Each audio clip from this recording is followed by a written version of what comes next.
This is where Brett comes on and says, "Where's my intro, Chris? Why don't we have a fancy intro? Yeah, How come I it's don't have only an your show intro? that has a fancy intro?"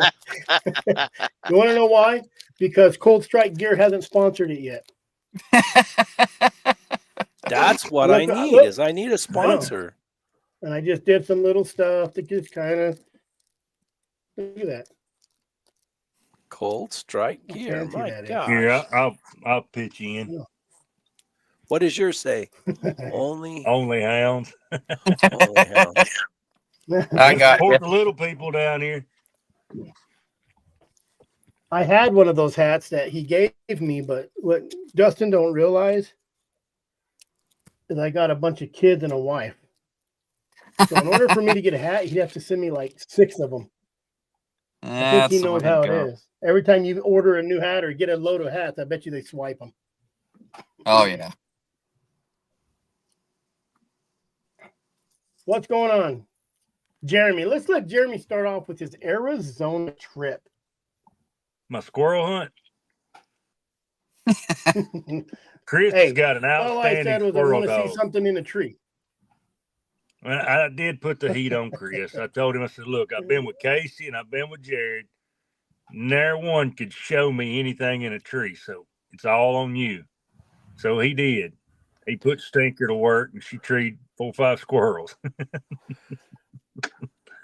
Dang coon hunters think there's always something to be And in we the didn't tree. even see him. Oh, that's all I did is drive around. That Dustin's stupid good Jeff would calisthenics over here. jump out of the truck. At 30 miles an hour. Mm-hmm.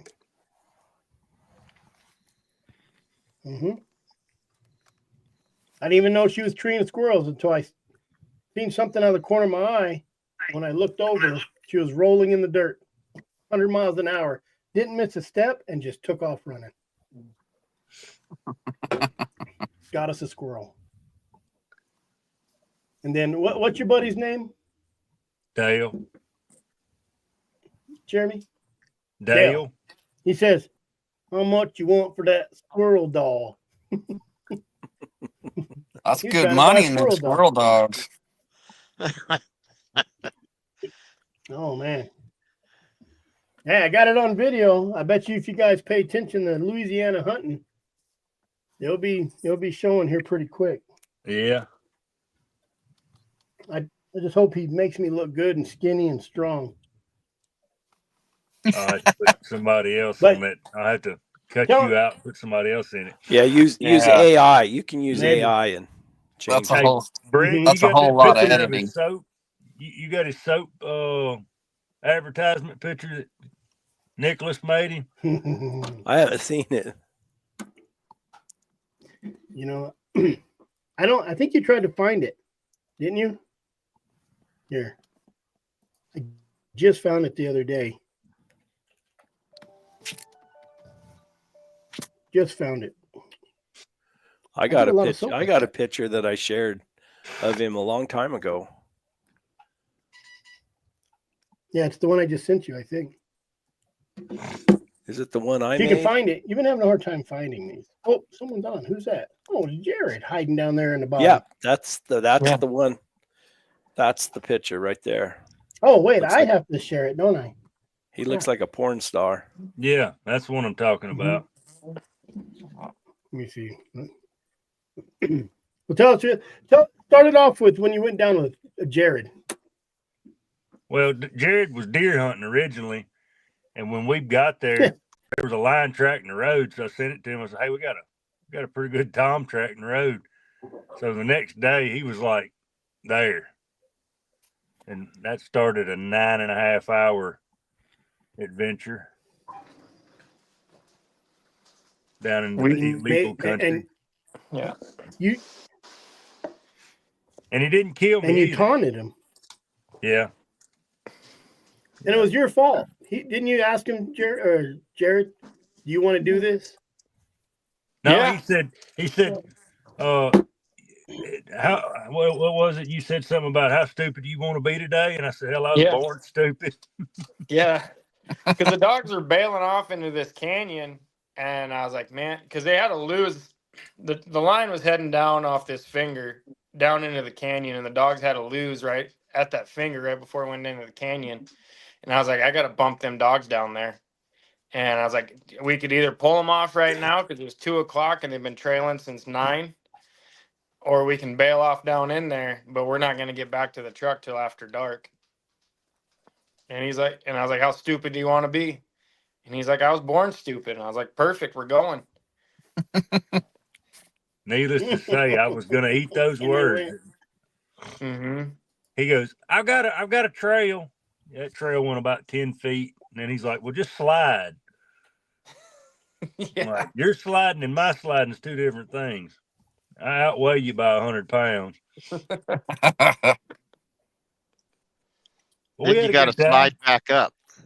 When you get done, you got to slide back up. No, we had to, it was easier coming back up than it was getting down in there. Yeah.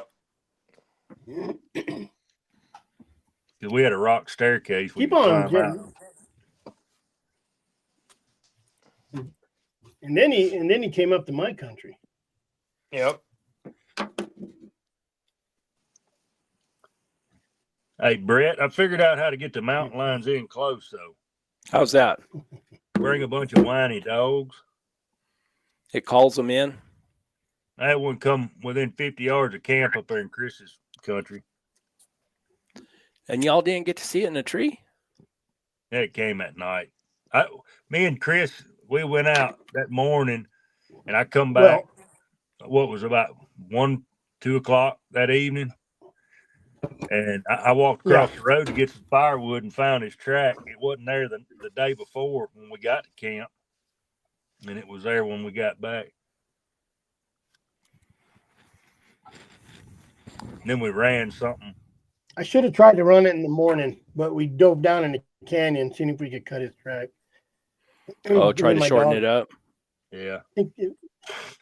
Yeah, because it went and dropped down. And we found a road that went down in that canyon. And then we got all the way in the bottom, and my dog started trailing something at the bottom back the other way. They ended up heading towards the highway. They weren't moving fast, but they were doing kind of circles. I think it was a bear. I think I backtracked the bear, to be honest. But I ain't no professional. Jared's a professional. I just got lucky. Which reminds me, Jared, what are you doing next weekend, Jared? Not this weekend, next weekend. He's hunting lions. Yeah. Unless you absolutely need he is. something. With the Arizona Republic reporter. Yeah, right. He told me he was camera shy. Yeah. I'm serious. I started to put like it's the Arizona Republic. It's just a story. Mm-hmm. She uses your name. No. Well, it's that dude I was talking to at the meeting. He called me today. Yeah. Oh, did he? Does he want that? It was a Connecticut number. Even Naomi said, well, don't take him on nothing easy. I said, if I did that, I'd just take him down to my country and not catch nothing. But we'll take him down over there to Patagonia or somewhere. And says he's an outdoors guy. Mm-hmm. There's no picture. I don't even know. There might be a couple pictures, but there's no video except what I would make. Okay. So I was thinking about shooting down. So, yeah, bring him down. We'll go walk some cat claws patches. Catch some jaguars. That'd be the only time we catch a jaguar. And an ocelot. Yeah. Or an ocelot. Yeah. I didn't see any of their tracks down there. Saw a bunch on rocks, so. No. Yeah. That's what Jeremy did. He's being shy about it, I think. But right. Being shy about what? He's waiting for the video to come up. Telling the story. About what? Jared says an Indian tracker. He is. So no He might as well put matter his where ear to the Jeremy ground and parked, listen. no matter where Jeremy parked, this is no lie. We stopped, parked, and looked down. There's a lion track right on the road. I don't even know why I stopped. I stopped for do something. Mm-hmm. Jeremy You goes, I stopped think to there's take off track right those here. conveyor belts. Oh yeah. My winter sides. There's a track right in the road. Old track. One of them guys. He's one of them guys. He would see a blade of grass That's what laid he is. over. He would see a blade of grass laid over, and he's like, "Do you think that lion walked up this way?" And I'm like, I don't know, man. I got you with that flat rock, though. You did. Tell him that story, Jared, Which one? With the deer? where he said there's a track right here. Oh, On the rock. He points to a rock, and he's like, "There's a track right on this rock," and I'm like, "You got to be kidding me!" Yeah. He picked comes up a over rock, and looks said, too. right there. Yeah. I was dragging that mule. He came over and looked, and I'm like, man, I'm messing with you. That's why he took you down the canyon. Yeah. I think he had that planned beforehand, just to see if I was serious about kneecapping him. Right. He took me down a little small canyon. It wasn't a bad one. No. Now I was sucking air coming out of it, but Yeah, that mountain range is about the easiest one we got down here for road systems and canyons and it being not so terrible. And he was camped where we were camped? Yep. Yeah, he said, we're 30 miles from the border. And I was thinking, no, he's 3 miles from the border. He is. He might have been. I was going by the road sign. I said 16 miles. That was to Nogales. To Nogales. Yeah. And he was at that mine. And I said, well, shoot, at that mine, you're only 2.5 miles. Mm-hmm. Did you see those houses? Did you go through those houses, Jeremy? Which one? Right there to the south. No, he didn't go not by the mine. Oh. That's where a buddy of mine has property right there by that mine on the other side of that mountain that I'm trying to get. Yep. Jared wants me to get. Heck yeah, so he has a place to camp. Mm-hmm. Look at Brett yawning already. Man, I'm worn smooth out. What'd you do today? You went out. Yeah, I went to a place I haven't been probably for 15 years. And I just drove my truck out there and found access to it. It's good buggy country. It's not good for the mule. And it's right below that bighorn sheep range. Yeah, it's so dry here. I mean, the drought has been terrible. And so all the game's down close to the river. But our river's hard to hunt in most places. So I found this place. It'd be all right, but I'd take the buggy. I wouldn't take a mule down there. But it's a good place to run up to. Probably tree a coon or two. And I've seen a lot of coon tracks, seen bobcat tracks. Got on with Cody King. I put him on FaceTime. I said, hey, does this look like a country you catch bobcats in? And he said, just like it. Because he's supposed to come down in I think January. And I'm going to take him. And I said, man, if you can catch one of these New Mexico bobcats down here, I might just sell all my dogs.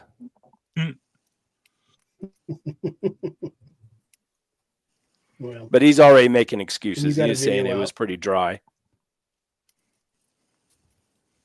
I bet you tell him there's a line there, he'd drive there real quick. So I asked him, because like you and I were talking about, Chris, about how far do you go? You know, how far does everybody go to hunt? And, you know, Cody says he go 10 minutes from the house. He said it's not the best place in the world, but he says then he can usually, drive an hour or 2 hours for bobcat. Mm-hmm. And I know for a fact that he hears of a lion kill or a fresh track or whatever for a lion. Shoot, he'll drive for 6-7 hours to go get to that. Yeah, I drove 20. Yeah, didn't he drive 17 to come over to the Gila? Yeah, he's got some property over there that he can go hunt, and And of course of course he shows up over there that one time. I called him or I talked to him. I said, how'd you do? He said, well, we didn't catch lion, but we caught 2 bobcats. So what happens when you take bobcat hounds to lion country? You catch bobcats. Yep. Hey, matter of fact, he said Jared, when he you first been started doing any running hunting? lions, he had to work hard at getting his dogs to run a lion. You know, they didn't want to run a lion. They were straight. You know, you go out and catch 100 bobcats in a year, like he does. Yeah. They get pretty broke. You know, if they say it, they say a dog's nose is so meticulous. So I imagine he can tell the difference between bobcats. Even they ought to have a little bit, just like a dog, smell each other's butts and they know who they are. They say Sam that. Bradford had a dog do that. Do what? He wouldn't run a bobcat, but he'd run a lion. Really? Yep. They But, say I mean, a dog lives in a bobcats world are of smell like we live in a lion world of dudes. colors. Yep. I guess almost it's- had a civil Go ahead. conversation with Chris Powell today on the phone until I brought up lion scent. F you, Chris. You're trying to convince me that they don't turn off their scent. What You do might they as do well with it? convince Jesus it's okay to kill lions. Oh You shit. have an easier time convincing just- Jesus that- not to kill lions than you would tell a lion hunter that they don't turn their scent off. I That said, just we've got comes- to get on a podcast and just battle it out. That comes from a guy who's never trailed lions in the dirt. Yeah. He said he has, New Mexico. Oh, pfft. I Okay, said, well, but you Come go down out to- once or twice and that's it. yeah. Like I told you, They're in New Mexico. I actually seen one turn off her scent. I watched it. Argued it. I argued it. Trust me, it was a 15-minute argument on the phone. I said, we got to do a podcast. It's going to be 2 hours of just bantering nonstop. I don't think each other he'll about get lions. on a podcast with me there. He loves you, Brett. That's what You know, when he people tells you. When people start talking stuff like that, and they take a real hard stand, it's opening the door to show how foolish somebody can be, because inexperience is what most guys bank stuff like that on. If they've been out there and spent any time with the dogs and watched, if they're not with the dogs, then if they're just following their GPS or something, their Garmin, then yeah, they're not going to know what took place. But if they're with the dogs and they see things taking place, there's no other explanation sometimes. Yeah. I mean, well, I think if you've seen it, it's different. You're going off a study from that Nathan guy. What's his name? Nathan Hall. Where they spent like $11 million doing these studies. But when he said it's impossible for an animal to turn off his scent or mask it, I kind of brought up the electric eel. How is it possible an animal can create electricity and stun something? So to me, So I don't. I mean, I'm not. Of course, I don't know. I don't believe they actually just have an idea and they turn off their scent. I think they change what they're doing. I think they're just. I mean, we Offliner. watched, like I said, we watched that lion do it. We called that lion in. We were coyote hunting, but I had dogs with me, and we called that lion in. And we were fixing to shoot. I picked out a rock over there, and I told my grandson, I said, let's make sure these rifles are sighted in. And he was looking, we were trying to decide which rock, I wanted to make sure I was looking at the right rock. And he calls me T-Taw. He said, T-Taw, there's a lion. And I looked, and I'll be dang if there wasn't a lion right there. He said, you want me to shoot it? I said, oh no, let's go get the dogs out of the box. And so we went around, got the dogs, let them out, and then we climbed back up there, and the dogs hit that track. Trailed that lion all the way around. That lion, took off trotting and came all the way back around the mountain and came right back almost to where she started from, where we seen her before. There's a little old 2-track road there. And she got in that road. She trotted up to that road. And then when she got to that road, she squatted down real low like that. And she looked behind her, squatted down. And then when she left that road, she was just going like this, just sneaking. And when she snuck out of that road and those dogs hit that track, it was just a bad lose. I mean, it was unbelievable. I sat there and I thought to myself, I seen it happen. Seen her, she reached up and turned a little switch right there, sent off. Well, and then I also made an argument. You know, he had a really good theory. I don't remember what it was, but he did. It did make a lot of sense. But I also said, well, what if they're like a skunk? What if they shed so much scent that it overloads those dogs' noses and they don't know what to do? I don't have a nose. I don't So I don't know. know. I think they would run a scent. You talking about a mountain lion?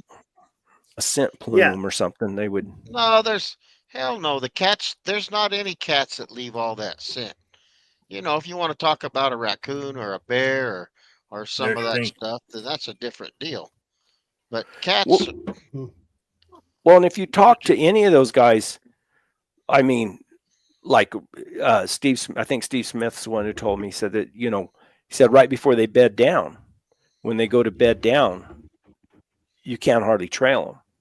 And I mean, I witnessed that also. I mean, we trailed up into a big old rock pile, me and Mike Root, and dogs trailed real good up into that rock pile, and it was a lose. I mean, dogs were scattered all over the mountain, and they weren't barking or nothing. They were just sniffing around, bad lose. Me being a dummy, I was sitting there looking at the countryside saying, oh, you know, that lion probably went through that saddle over there or whatever. And we just sat there on the edge of there was a little 2-track road there, and me and Mike just sat there, and Mike said, no, just wait. And we waited, it seemed like forever. I mean, and I was getting so impatient. And of course, I was with Mike Root, so I did what he told me to do.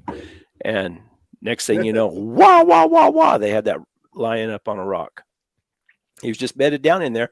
And Steve says that before they go to bed down, that they go to sneaking. You know, they just go to get to bed down and they go to sneaking. Brett, did he cover that anywhere in his book? Because I loaned my book out. It's not here. Oh, he might have. Oh, I just happen to have that book right here. That's a subject that always. I was just telling a story here. Now we're going to make Dustin tell us his story. He's going to sit there and be real quiet, and then it disappear. It's even signed. Look at that. To Brett Vaughn, happy trails. He might say something about it somewhere, but this book is all about scent too. Or not all about scent, but he talks a lot. That's what the name of the book is. It said A Field Study of Scent. Well, what if someone took $11 million and studied the lion scent? How it works? Yeah, but who's studying it? What would you find then? But who's studying it?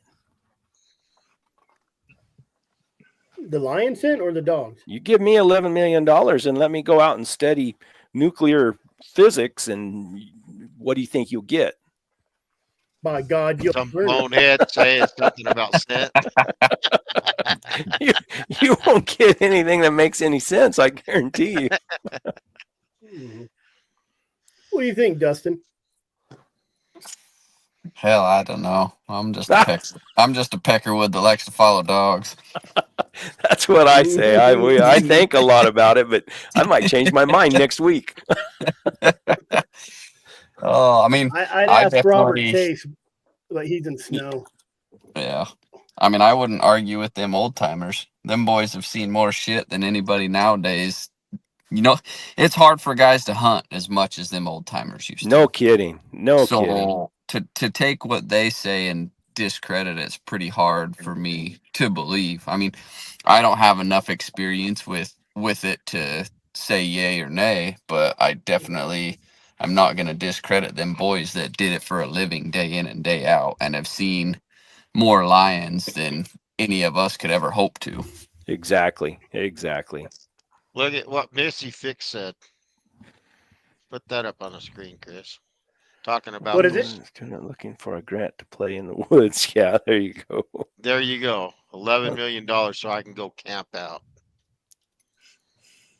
Oh, I'd be a studying sucker. I tell you that. But there's no better way to study a lion, in my view, than to pursue them day in and day out with a pack of dogs, because then you know exactly where they're going and what they're doing if Well, you stay with your dogs. yeah. Well, it's like, I mean, in the Lionheart movie, that McLean Meekum, he said, you don't know shit about a lion until you follow one for a week. Yeah, Exactly. Straight up follow it. I mean, and you think about these old timers that followed multiple lions for days and days, trailing them before they caught them. Yep. Like that's a world class education that you can't get out of a book. Well, then your boots And start how- looking like Jared's boots. You know, you put in the miles, Hey, you learn he that got his animal that wife's you're on. after. That Sasquatch drags his toes when he walks. You watch him. Yeah. Yeah. Well, at night And he he's wears wearing his wife's wife's shoes. boots. So, yeah. Yeah. And I Small don't have feet. big That's why he moves so fast. Yeah. Oh, he Small said you feet. got big feet too. I do? No, you said she has big feet. Oh, yeah. I Oh, do yeah. know. Well, I wear an 8.5 and she wears a 7.5. A So, wee little fella. so I ain't saying nothing. Oh, now Yeah, you're this- not. Now this- you're going down. This the coming Diablo from the guy who's tangent. like 6'8" and probably wears a Yeah. 12 Well, or you know. 14 shoe. 14. 14. There you go. Whoa. I couldn't Me believe and when a I met him gerbil in in Arizona how Wyoming big got that guy similar is. things. That's why he can walk in the snow without snowshoes. Well, that's Yep. hey, I'm built for the mud, not the rocks. Well, I think the greatest thing is if you had $11 million, you could fly a drone. You could have a drone ready with hounds and just stay up high and watch what that lion does. I would love to watch a whole chase, even get ahead of them before $11 million. They Who don't- cares if the drone dies? Just record it as you're going on your phone. They don't make a drone And with a then battery life once- that good, Chris. No. No, $11 million, you can have enough drones Well, that's just like, and to follow trailed to be that able to line see for- what he does. Jared and I trailed that line for 9.5 hours, and we weren't any closer to it when we started than when we stopped. Jared, how far behind that lion do you think you were? Could you tell? Do you have an idea? It was an overnight trek. Was it? Yeah. But we're so dry and dusty that you got to be on the short end of them right now. Because if you're Get a 'em couple, caught. if you're a couple, Well- 3-4 miles behind them, you're gonna end up like what we did and just Well, that peck cat away. was going The back dog- and forth, back and forth, back and forth. and it Well, took that the was dogs a another while to work stupid it out. thing. Is she was a female, and we got her going up the road. I couldn't find where she left, so we dumped dogs out and we hiked them up the road. They picked up where she lost, took it down and across another road. And I'm walking the road, following the dogs, and I got a lion track going down the road and a lion track going up the road. And now I'm like, well, shoot, I guess we're just gonna sit here and see what the dogs do. And it took them probably 40 minutes to get on the right end of that whole entire circle she Something did like down that. and in there because they were Did you- trailing both tracks. Did the you same go down time. and try to help them any, or did you just sit back and No. watch? I just sat up and watched. We got that grass and everything. It's so thick. I mean, on the road, I just had those 2 tracks, so it's just like I ain't gonna get down in that grass and that scrub oak and try to help and look for. Couldn't lions see a down track there. anyway. Yeah, I ain't gonna mess them up. So then they got it sorted out and they took it across the road and into another small little bowl canyon. Not really a canyon, just a little kind of bowl. And they trailed through that, hit another road, and the lion walked down the road for a little bit there and then crossed it back up to where we almost started her track. She went back up into that and then down into the canyon. So it was just a typical female. She had no clue where she was going. Just all hunt- over the hunt place. around. I mean, when we started her, when she first left the road, she was going down into this bowl, this big old bowl, heading north. And next thing you know, she's heading back south, and then she's heading west. And after she went west, she went back east, and then back south. So So what does She that made- tell you about a female's mind? They I have ramble. no clue what they're doing. But I did find His, out wi- something. his wife is in the background there saying, "Who is that Mhm. guy?" Yeah, mine's watching. I did find out something while I was out there, though. Mine will smell it and will follow a 2-day-old mountain lion track. There They you can't go. open on it, but they can follow it. Were they whipping their tails on it? Yep. They look just like y'all dogs, just sitting there doing this. They following love it that out. lion scent. I don't care. A dog just Yep. loves lion scent. Well, mine are trashy Well, enough then to I'm run like, damn, we anything. should have just. I said we should have just tried to run it that morning instead of drive down and. Well, try to pick hindsight's it up always down in the bottom. 20/20, Chris. Yeah. Yeah. Yep.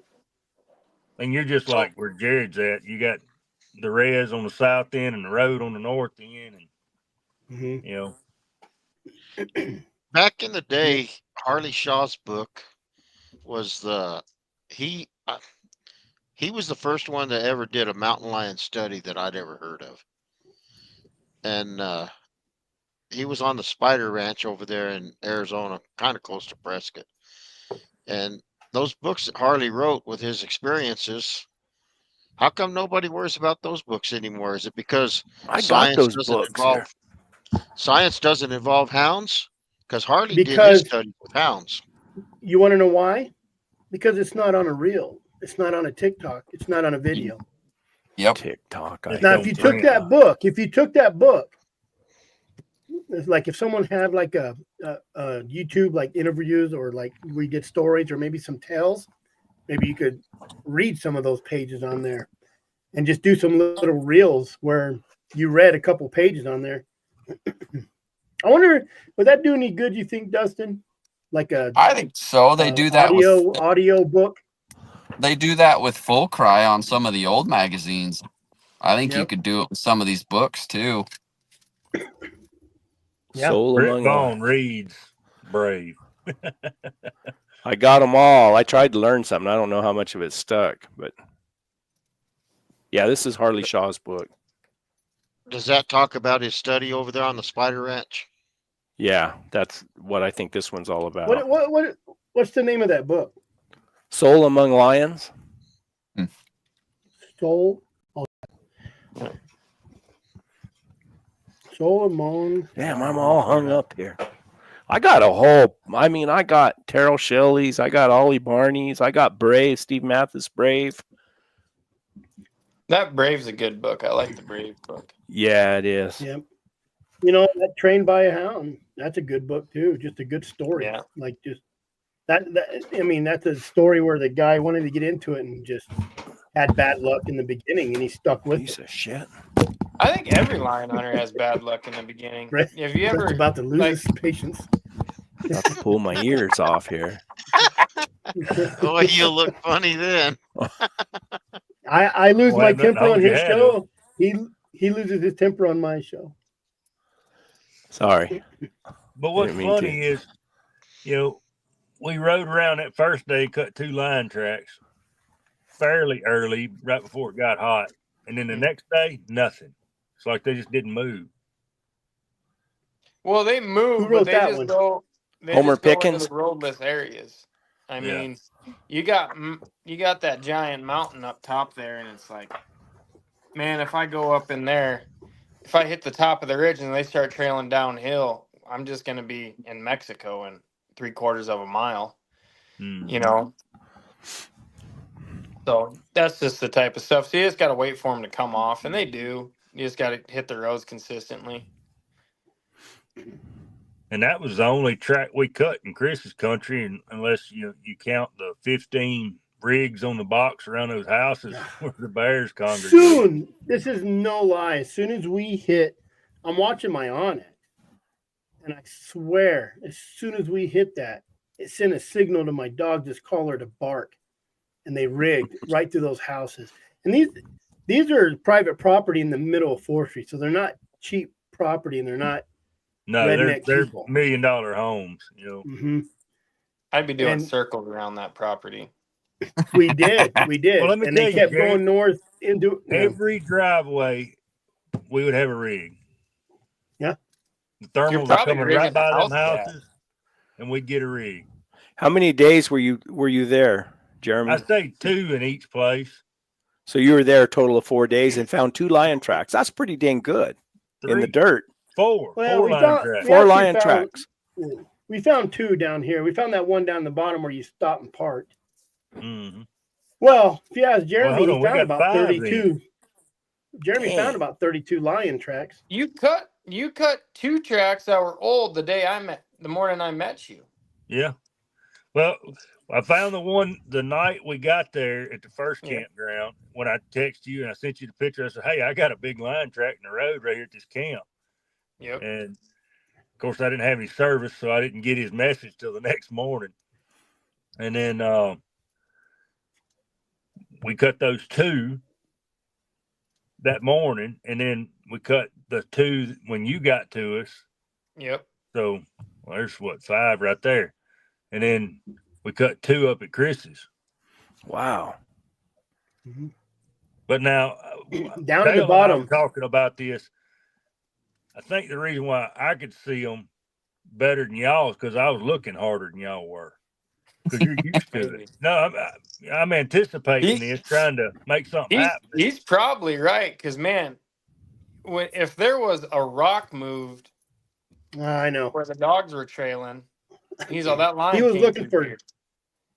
But He was looking like for I said, track, period. if you came, Yeah. well, I sent you that picture of where I hunt. All Yeah. right, in the rain. Mm-hmm. If that deer gets off either side, one side's pretty open, the other side, you're belly crawling. So Yeah. I can track pretty well. I've been doing it for 40 years, but Yeah. you know, I am looking for blades Yep. of grass moved. I am looking for a partial deer track or whatever. Anything, yeah. Anything. And what Anything that and was what out of the ordinary on the ground.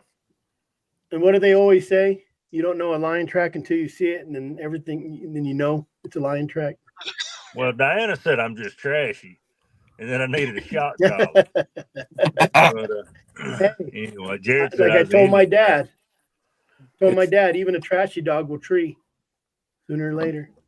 It's like that That's pretty rattlesnake harsh. rattle. You hear lots of things that sound like a rattlesnake, but then when you hear a rattlesnake, you know it's a rattlesnake. Oh yeah. I went to Boston, and I was walking with my girlfriend down a street, and it was wintertime, and I heard a rattlesnake, and I jumped like a little girl and like turned around. You know, the big old maple leaf, dry, dragging across, like the wind had drug it across that concrete. You know, when you're from Arizona and you hear any of that rattle, Louisiana too. Made me jump. My I don't buddy like always rattlesnakes. used to say, a dog track can look like a lion track, but a Mhm. lion track will never look like a dog Nope. track. That's Exactly. exactly. And I've turned a Yep. lot of tracks into lion tracks. I mean, just Well, I tracked Jared's dog for half a mile. Yeah, Yeah. that big He's got a footed big Charlie jip dog. that's got a track bit like Chris's dirty dog. He's got looks like a bear track when he puts his foot down. Mhm. like Orville Fletcher could told turn me, out- you could- either it is or it isn't. Yep. Yes, sir. It's not. I said, no, it's Back not. in I the was truck. trying to turn that track into a lion Well, track. he kept telling me, Jared kept telling me, he said, put your ear down there and tell us which way he went. I'm like, I can't hear that good, but I can see 20/20. Yeah. You know what I want to do? I want to give a Do it. shout out. I want to give a shout out. It's kind of the reason for this show. You know, we get off on rabbit holes. But, For Terry? to all those. To Terry? He texted. I'm not supposed to say the word out of his mouth, but he did message me and kind of say I'm just passionate. Something. I just did. You look It's at just the another day. look at the text I just sent, or I sent you a text. Yeah, I see. I know. I didn't read it. He's but I did complaining see the about text. somebody else. Yeah, I don't know. I still love him. Some He did people say, are "I love just you guys." always mad. He was fussing about somebody else, and someone asked Listen. him in the comments, said, "Are you psycho or something?" Something. Yeah. I just said it's another day. It's another day, friend. Just another day. I'm a man of peace now. Yeah, I'm gonna send him a link and get him to come on our show next time. Oh And boy. we'll just sit back and watch you guys hug. Yeah. We talked a little bit about the And then we'll do preliminaries, and that'll be Carl and Chris. We'll start out Ooh. with Carl Boykin and Chris Todd. Oh man. And then we'll just keep going. Have they been bumping heads? That was a long time ago, but I don't think it got Oh. resolved. I think it'd just be No. funny to have a 2-hour show of give everybody 30 minutes just to go at each other. Just have about Just a- 3-4 rounds of people. Just a boxing match on podcast, Just- huh? 2-minute rounds and then have a bell. Ding. Yeah. I'll just have to have that beep button ready. Beep, beep, beep, beep. You Definitely do have to that, edit. you do that, you got to figure out how to sell tickets. Mhm. But I did Oh, want to shout out to a lot of the people that showed up to the commission hearing. And that commission hearing, Raw Dog even talked about it last night on their show, saying, mentioned us. I even thanked Chris and said, hey, man, thanks for like bringing us up on the show too, But Brought you up. everybody, he brought up the Arizona thing. Oh, Yeah, they like me, Brett, not you. I was going to say they did a whole show talking about the kid down the road here. I've given him 3 dogs, given him a dog box. Well, I sold it to him, but it's a $1,500 dog box, and I gave it to him for $500. Started him out, introduced them to him, and they never mentioned my name. They did the whole show talking about him. And then we're He is gonna He is a have good kid. then we're gonna have another show about Brett.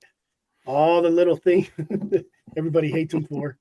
I What he know. does and no one cares about. I know. No kidding. But we had a lot of people show up, huh, Dustin, Jared? It was good. It was really good. So, and one of the ones that really, really like threw me for a loop was these guys right here. Where you at? Yeah, the Falcon Association. That was I crazy. I sent him an email today and said, hey, man, we were really impressed with, you guys showing up. And there was 5, 6 of them? It wasn't just Yeah, one. at least. There was a couple of bird dog guys, and that's a big deal. I posted a little thing. If you guys go to, what is that called? Cows Week in Review or something? Oh, Yeah. Yep. He did a little 3-minute segment about Arizona and all the ridiculous stuff going on. And I reposted that and tried to make me famous by putting my dogs on it. Not Brett. I don't want Brett. I'm going to take all the glory. But the Arizona Falconers showed up. Someone said that the bow hunters didn't mention it, but I think couple of the bow hunters did mention it, didn't they, Jared? Yeah, they did. A couple of the guys that showed up to fight, or not to fight, but to try and change the crossbow laws also spoke out against the petition. It was at least 2 or 3 of them that You know did. what? Let's talk about that real quick since they showed up and supported us. So what they did is they tried to get rid of. So these days you have a champ tag.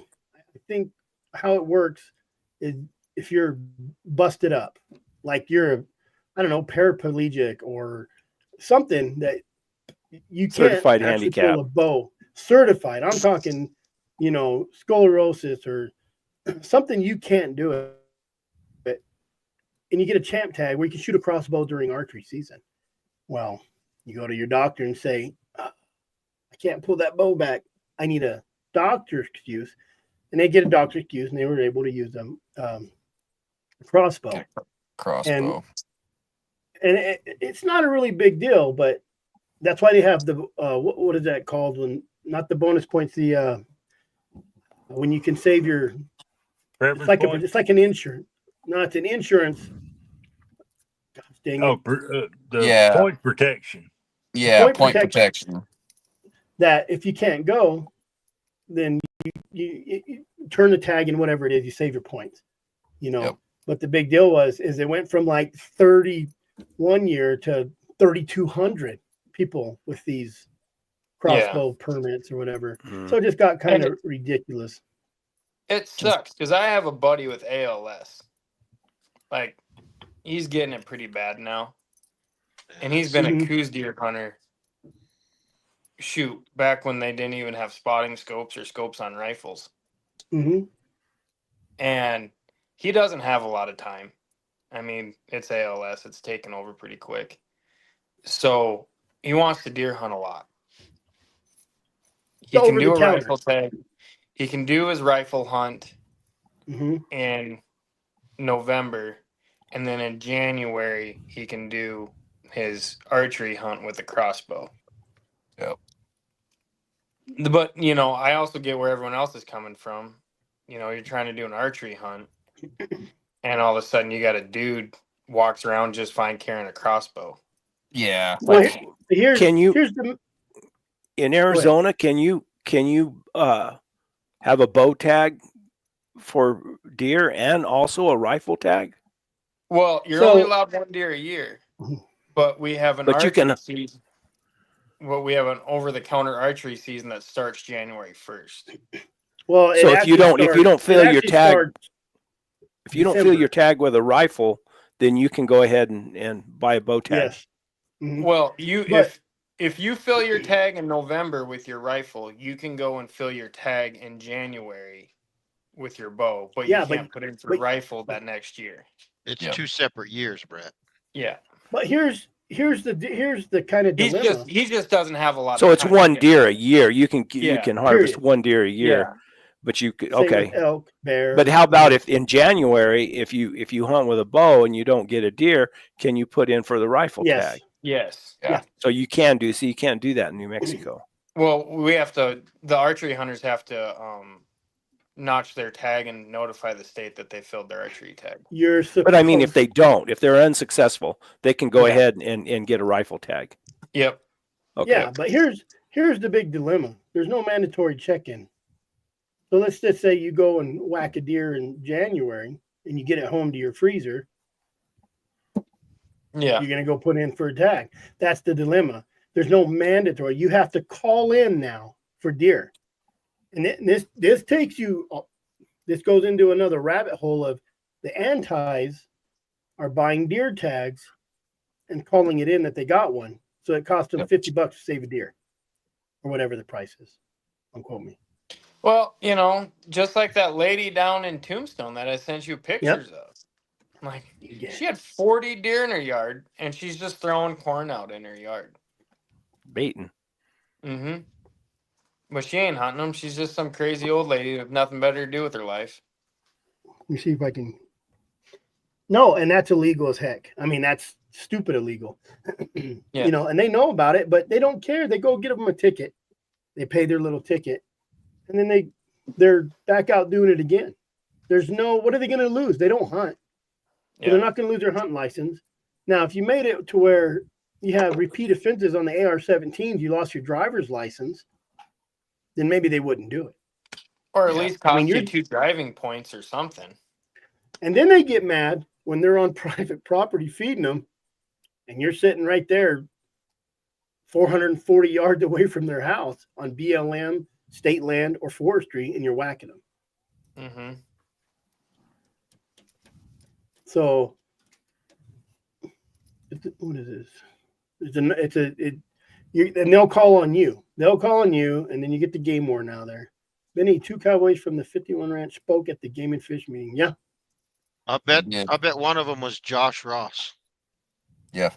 Pretty sure. I couldn't talk to everybody there. There was over 60 people that spoke. There was 10 kids that spoke. And when you watch, it's so great to watch those commissioners. They're happy as heck. Those kids are up, everybody's smiling and clapping. It's just great, you know. Yep. And I don't know. Have your kids ever spoke before somewhere, Dustin? Nope. Neither of mine. And they did great. Your kid didn't even have reading. He just went up there and talked, right? Yeah, Jack didn't. He just went up and said what came to his mind. My little girl took something up to read, but Yep. Shit. I took something up to read. I won't stay on subject. I'll start talking about other things. But it was a really great turnout. Who else showed up? The upland guys, the bird dog guys showed up. And that's becoming a big deal too. Those bird dog guys know what's going on. well, Yes, they Josh. come after all this crap with pack dogs and they try and take that GPS away. Guess who uses the GPS just as much as us? All the upland guys. Mhm. And that's And a then, big deal down here. and you Big. know what they know. said on Raw Dog last night? They said they brought it up. They brought up the points that was great when they said, "Well, why the bird dog guys? Why did they try to exclude them?" And it's because they got money. Yep. And they actually, even Chris made a good point today. I don't know why I'm being so nice to Chris Powell. He's still a Man, mean gene. yeah. Did y'all kiss Kind and of- hug earlier today? Yeah, Or? listen. I'm gonna move Brett right to the bottom here. Oh, hey, here's Chris Powell now. No, he said your bird dog guys. These aren't just redneck hillbillies. These are lawyers, and these are Yep. people who go out to country Yeah. clubs. And these are people who lobby all the time. They're always Yep. with somebody. Their wives is with somebody. They're always with somebody that. You mean They're- hound guys don't run in those big circles? Hound guys don't even want They to. won't let us No. in those circles. Well, you know, Well, they're scared It's of a folks dress that look code like thing. Chris and Benny. And you see those Sasquatch. I you do see run those in those bird dog circles. rigs down here on the border, those quail hunter rigs, they got Oh, $140,000 trucks. 140. And They got a custom dog box that costs $30,000. oh, It- the does it have camper air on it's conditioner? $5,000. Climate controlled. Yeah. Oh yeah. Yep. And Yeah. it's all aluminum encased, you know. Each And dog they got that's if they're not riding in the front. yeah. Yeah. Well, you know, Jeremy's buddy said it best when we were talking bird dogs down there because we spooked some Mearns quail up, and he's all, rich men hunt feathers, poor men hunt fur. Well, That's why I got. he ain't wrong. That's why Most guys Chris has hunting so lions many have a ex-wives. Toyota with 200,000 miles on it. That's about right. So that's why they tried to exclude. Yeah. Week on S1. That's why they tried to exclude the bird guys, because those are just guys that they know people. They know people. Those are the guys that senators are down there in the same mountain Jared's hunting lion. Yep. There's Speaking a of Toyota, Jared, I made a pretty good Toyota commercial for the Tundra. yeah. Yeah. Mine? Heck Yeah. Oh, we didn't even hit no bad roads. Do you want to know something crazy about bird dog guys? So there's a bird dog trainer in California. He makes over $300,000 a year training bird dogs, Jeez. and he just got into the right group of guys on a hunt club up in Oregon, and these guys had a Hunt lot of clubs. money, and they just said, "Hey, can you train my dog in the off season? And he stay at your ranch?" Yeah, absolutely. Now he's my age, making $300,000 a year training bird dogs. So long story short, we're selling the hounds and getting bird dogs. Yeah, Well, we Come on, raised Jared. labs. We got Right. one in the house right now. I do train Just buy him bird some dogs a new little boots. bit with my buddy, but man, Oh, we did labs just for dove hunting, dove and quail, just dove hunting, just retrieving dove and duck mainly, and we could take a 6-month-old lab and sell it for $6,000 easy. So all I had to do is fetch, retrieve, and heal. I had a dog. I had a dog that this is okay. So I used to sneak in on the golf course down here and hunt ducks, but we'd have to crawl in, and I taught my dog to crawl with me. So if I put my hand and down, it would lay on his belly, and then I would lay on my belly with my shotgun, and we'd crawl into these. So what you'd have to do is shoot real quick, and he'd get the ducks, and we'd run out. And didn't say no hunting. I wasn't doing illegal. I'm just saying I didn't want to get caught there. I didn't want him to tell me I couldn't come back. But he was trained to lay down. And those dogs, that dog right there, $10,000 dog. It's crazy. yeah. Once you start getting into the bird dog world, and you can train your, I used to train waterfowl dogs, and you can train your dog blinds the backs over, and then instead of doing the 90-degree, like this way, and just back. Once you can train a dog to do 45-degree angles too, it's ridiculous. We would train him. So if you put your gun up, that dog would look where you could go like this. and that dog would just like this. That's what you want, especially when you're duck hunting or Hell, doe. my hounds do that. I was going to say, I had a stag hound, a big old Appaloosa. We called him an Appaloosa stag hound. I ran coyotes with him. He was a good sucker. And he wasn't as fast as my other dogs, but man, when he got to a coyote, it was over with. We were out when we used to shoot doves right out when I had the farm down there, we'd shoot doves right at the end of my roping arena. And I leave him loose out there when I was out there, and we were shooting those doves. And it wasn't, I bet, 30 minutes, and he was looking in the sky, just the whole. Now he wouldn't retrieve, but he knew we were shooting those doves out. Oh yeah. You know, my lab I had, Isabel, she came out of a great line, and I got her from my cousin. In the first 2 years, she would not hardly do nothing. I was disappointed. I mean, and then one day I was hunting in the palm trees. Don't ask me where. And a dove flew past her, and she started chasing it. Just started chasing it. And I shot that dove, and it landed. She picked it up, brought it to me, and that was it. That was it. She knew it. Just that one, but I tell you what, bird dogs are way easier to train, in my opinion, than a hound. Oh, way easier. Well, I think. My bird dog, Jake, when I did waterfowl in South Dakota, he was I bet 4 you was a years yellow old, lab, and wasn't it? Black lab. Oh. I'm not a fan of black labs. I like the Chesapeake Bay Retrievers. Racist. If you get a Chesapeake Bay Retriever, that thing is a tank, and he will do anything, no matter how cold and how nasty it is. The Chesapeake's the most toughest bird dog there is, waterfowl bird dog. But my black lab Jake, he had over 1,000 retrieves as a 4-year-old, 3-year-old, over 1,000. Now imagine that with a 4-year-old hound on lines. Yep.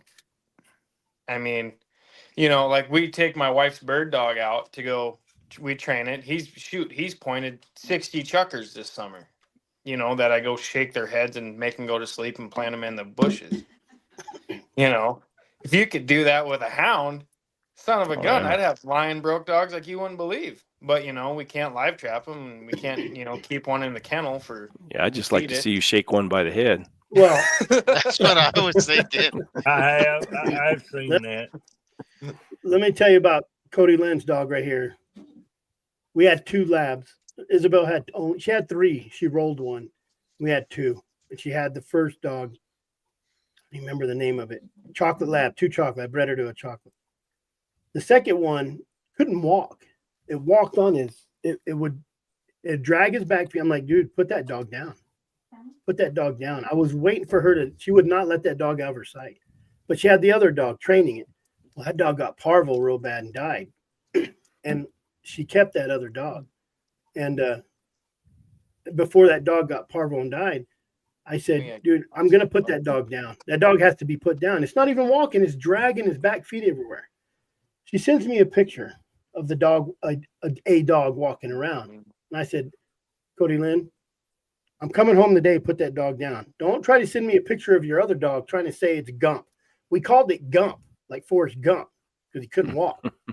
And she goes, no, I swear. And this is no lie. That dog started walking at 8 weeks old, and the other dog got parvo and died. And that's her dog she has now. No clue why it did it. Didn't want to walk, maybe.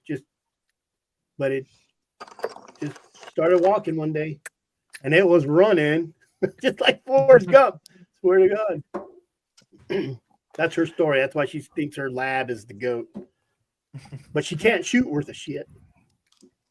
So she learned it from her daddy. Yeah. There ain't no one can outshoot me on shotgun. Finna say, hold on now.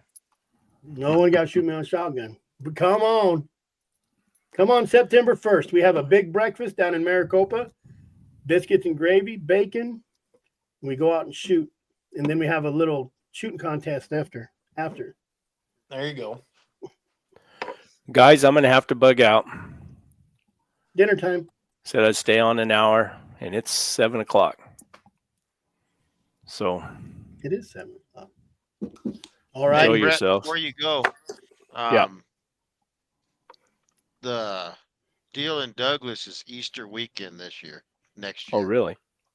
Yeah, Oof. 18th, 19th, and 20th. Of Well. April? Yeah. Hope my wife didn't just hear that. Heck, I don't even know what I'm doing next week hardly. Well, Trying to schedule I something. asked No.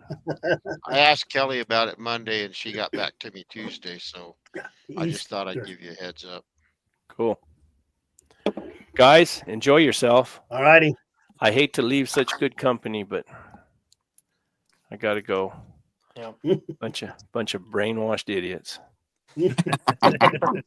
We'll see you. Yep. Yeah, Brett.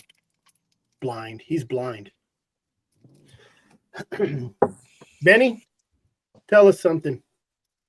Well, tell us about this Arizona thing. What do you think? Man, it's a tough deal. If everybody will come together and stick together, but I was told by somebody that I trust that their MO is to do what they're doing and ultimately bring it before the people for a vote. And Oh, yeah. Arizona's it's a little nip and tuck. You know, I left 35 years ago and it was getting a little goofy over there, and it hasn't gotten any better. Yeah.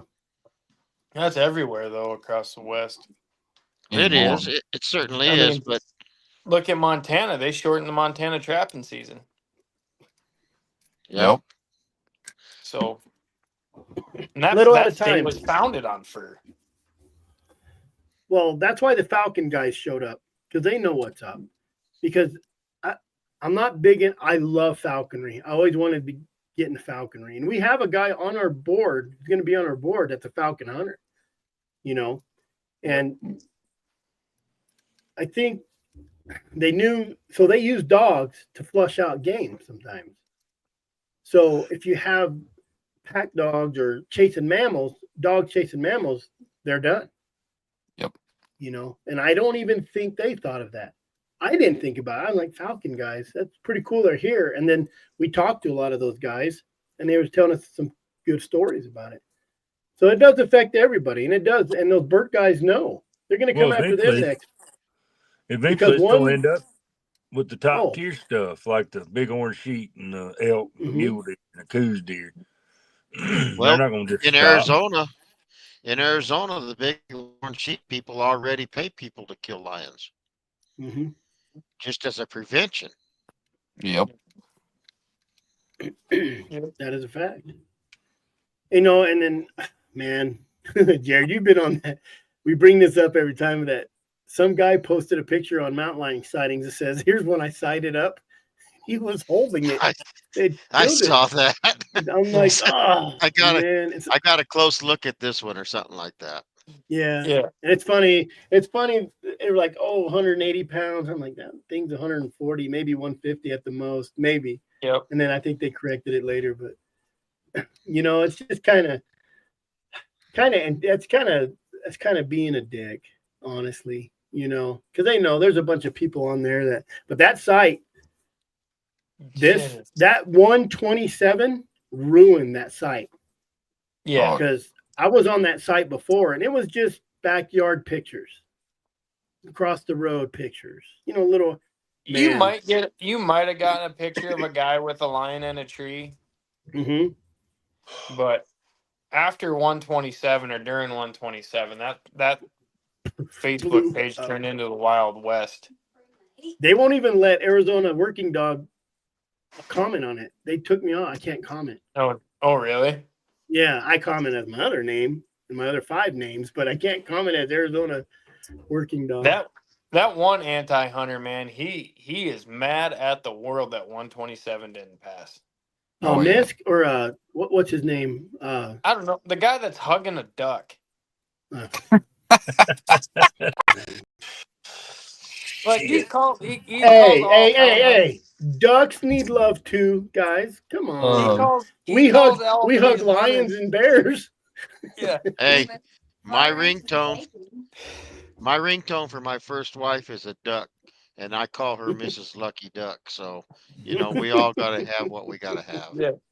But he calls all these lion hunters and hunters all little pecker woods and all this and that, and you know, Oh, little he man did. syndrome. Micro penis. And like, I really just want to call him out and be like, "You're the one hugging a duck with no shirt on in your display picture, bud. Like, come on." In the state of Louisiana, that's called a crime against nature. Yeah. It's on the law book. Yep. You know, and Jeremy's even brought up a point: is why don't we turn around and sue them for defamation of character? Yeah. They would. They would. Because They love to well, blast you with lawsuits. Well, it's a what's called a libel because they wrote it down. It's false, and it makes you look bad. They're portraying a wrong image against the houndsman. Mm-hmm. Now we're talking. Name everybody that runs hounds in the state of Arizona Well, and sue them. can I tell him about who I took out last year? Okay. Not his name. Just say Mr. Smith. Just Mr. Smith. Unless his name's Mr. Yeah, Smith. I'm not going to say his name. Not his occupation. No. Oh, Sarah says I can't. Just say, come Just say on, nothing. Sarah. Legally, you can't. What? What? Oh, you done Sarah like says I can't. you can't just do that. Sarah says I can't because she knows she got this guy for me. So I'll have to tell you over the phone. Damn it. Oh well. If Benny Call him would right add me now. back on Facebook, Here, give I'd me. tell him. give Did me he your- delete you? No, I haven't deleted anybody. Well, I did. I deleted my cousin. Was he hugging a duck Yep. without his shirt on? No, he was just being a dumbass. Dustin, do we want to say anything? Do I want to Membership? say what? Do we want to say anything about the membership thing we want to try, maybe? Yeah, go for it. No, I'm good. Because we're getting everything ready for the Arizona Working Dog Alliance, and we're going to try to push memberships in January. Hopefully everything's done by then. Yeah. And Cold Strike Gear is going to put up, are you going to put up a collar? Yeah. So you're going to get a chance to win a collar when you sign up for membership. I'm gonna make some leashes. No way. What? I'll make some. What did she say over there? She's gonna make some leashes. That's Yeah. what I heard. Yeah.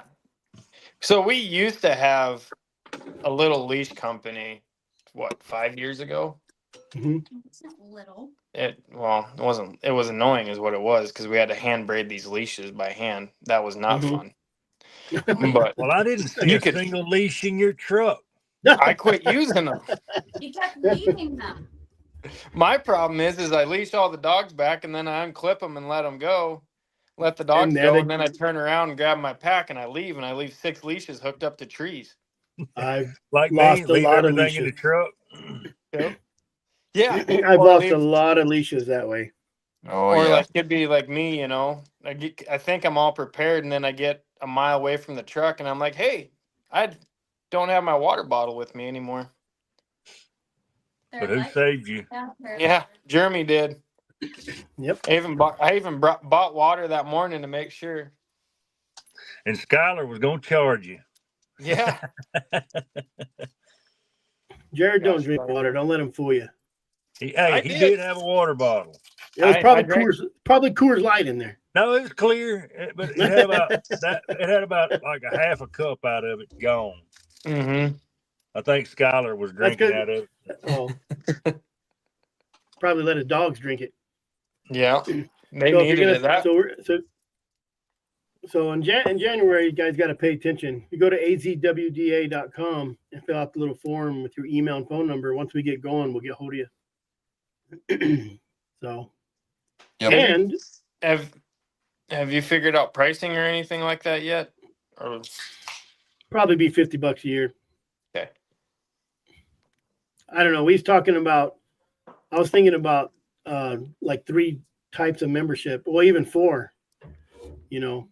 Trying to go. I've been talking to Dustin because he's up there where they had the good Houndsman Association, yeah. where their banquet's ridiculous. right, Dustin? Yeah, we'll get there. But yeah, Utah's, I mean, their banquet is definitely one of the best in the western half for sure. And that's So coming up, right? In the yeah, spring? yeah, March. Yeah, they do theirs in March. And you're going. Yeah, I'll be there. Yep, I'll be there for sure. So I'll be there, and then I'll be up in Idaho at the Eastern Idaho one as well. The Eastern Idaho Association, when I talked to one of those guys one time, they started out with like 15 members and they got a table at Pizza Hut for their first banquet.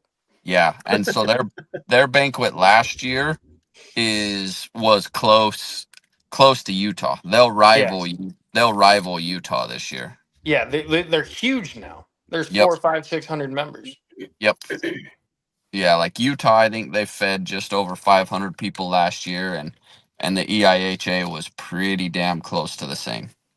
What is how many members does Utah have now?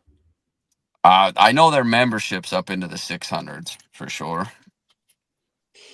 It could be more, but I'm not positive. So how do they tell us a little bit how they work that? How does the Utah guys work that as far as what do they got going on when you do a membership, or like what do they got going on? What do you get out of it?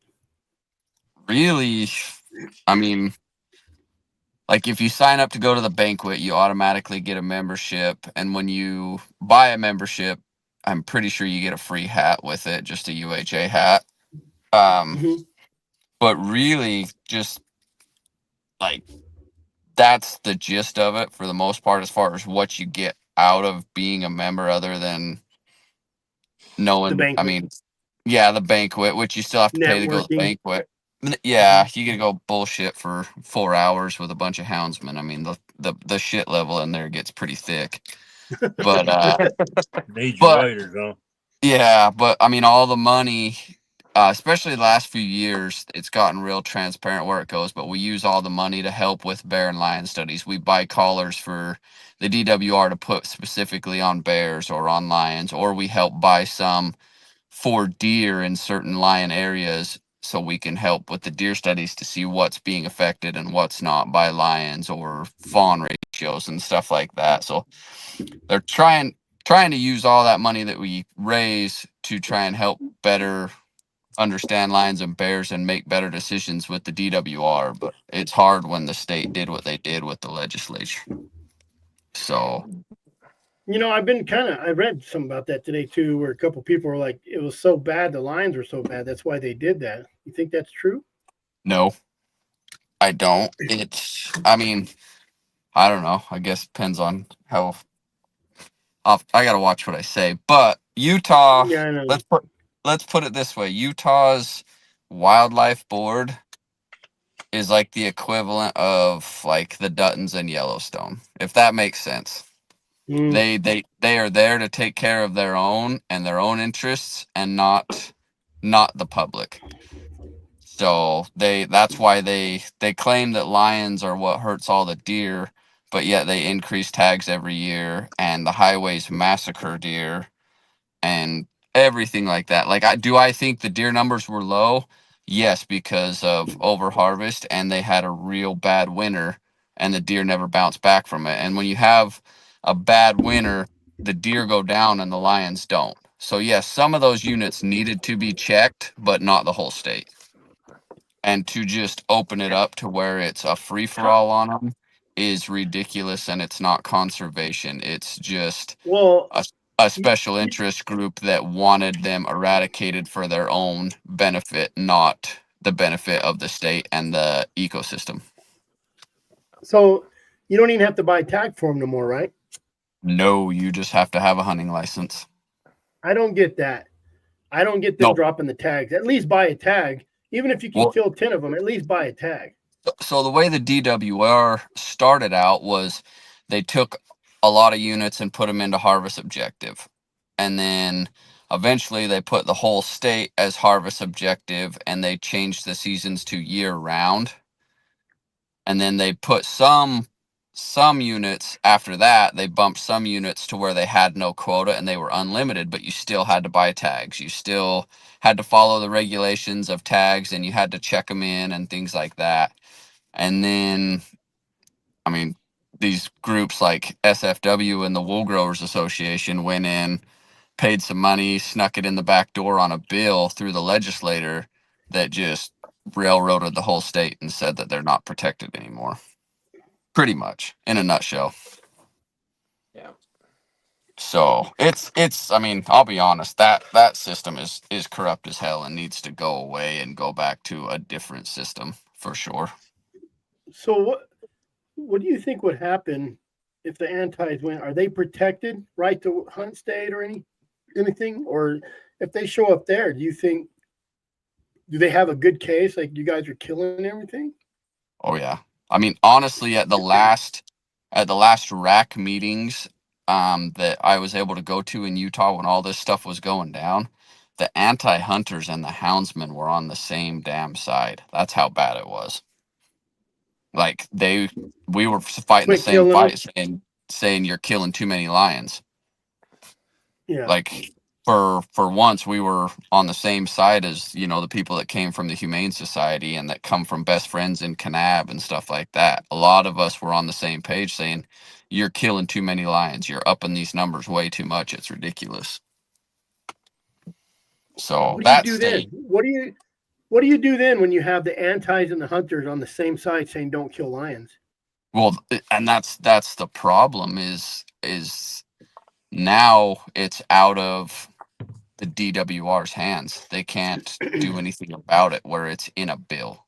Does that make sense? The law Yeah. has to get changed instead of the DWR just coming out and changing seasons and changing quotas. Well, they can And say so, you can't kill lions no more, but it don't matter because the law says you can. yep.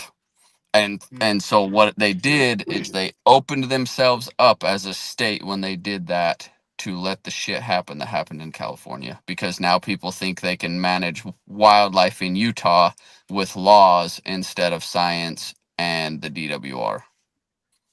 So here's another like your question is, if you couldn't go hunt another state, if everybody came out and said no out of state hunters. Yep. Do you think that would change people's outlook on their own state? Because when they shut it down in Utah, where are they going to go? Colorado, Oh yeah. Arizona, No. Nevada. Yep. They'll go every which way. Idaho, everywhere. Yep. For sure. And so I think, yeah, if every state shuts down out of state hunting, for sure, it's going to it's going to kill a lot of outfitters because no one can come in from out of state to kill them. So yeah, it's going to stop a lot of them from dying because a lot of the lions that get killed in most of these states are from out of state hunters. Yeah.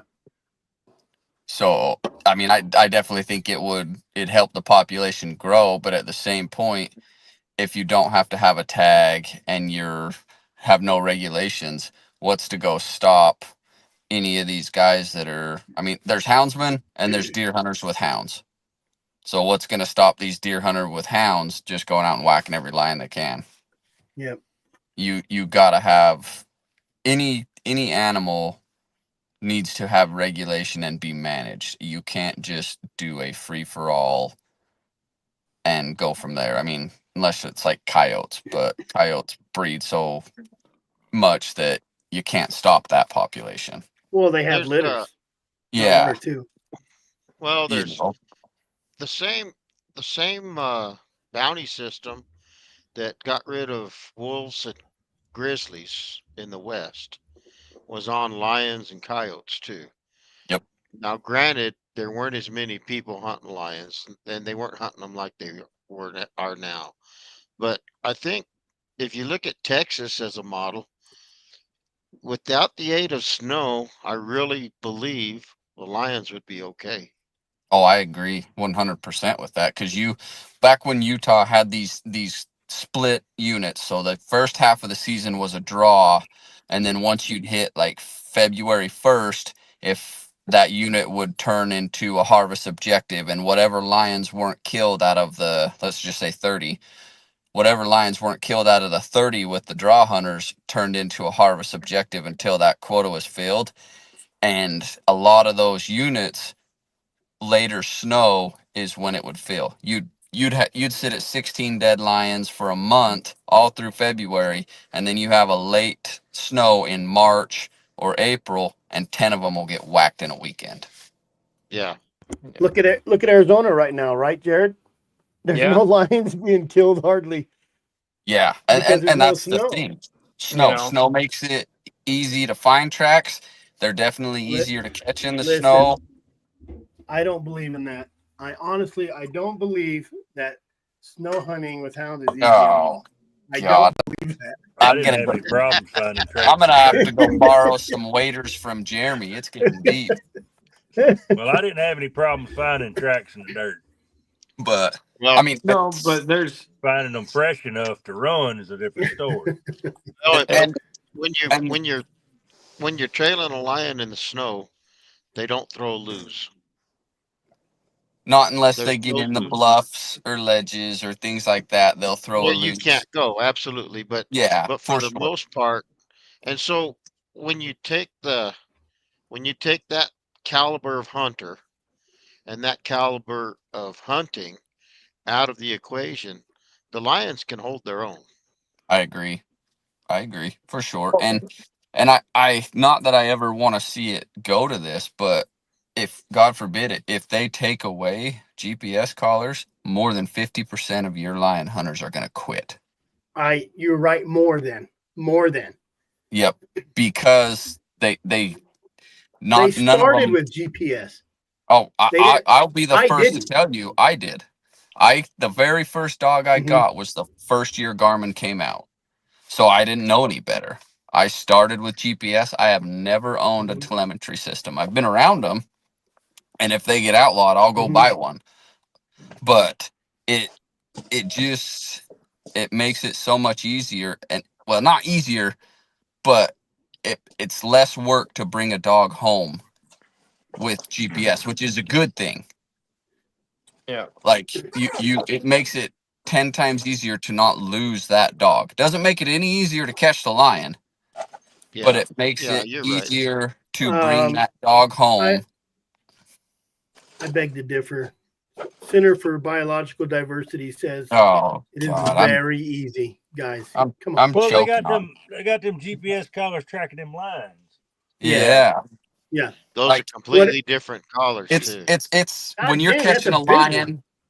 When you're catching a lion, it's all the dog. As soon as that dog Yeah. leaves your feet, and I mean, you stay with them as much as you can, but you can't keep up with a dog. I mean, you will with a mule as far as you can, but once they get that cat up and jumped, you're not going to stay with it with that mule either. They're going to distance you, and it's up to the dog, not the collar. The collar is nothing but a retrieval system, and the GPS makes it Well, a lot easier for us to retrieve dogs and get to them.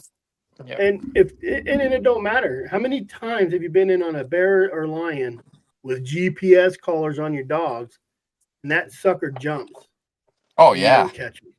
catch a whiff of So it you don't in make the air. Oh, they see you Well, No, coming. you don't play that wind right on a bayed bear, you're never going to Oh see it. yeah. Nope.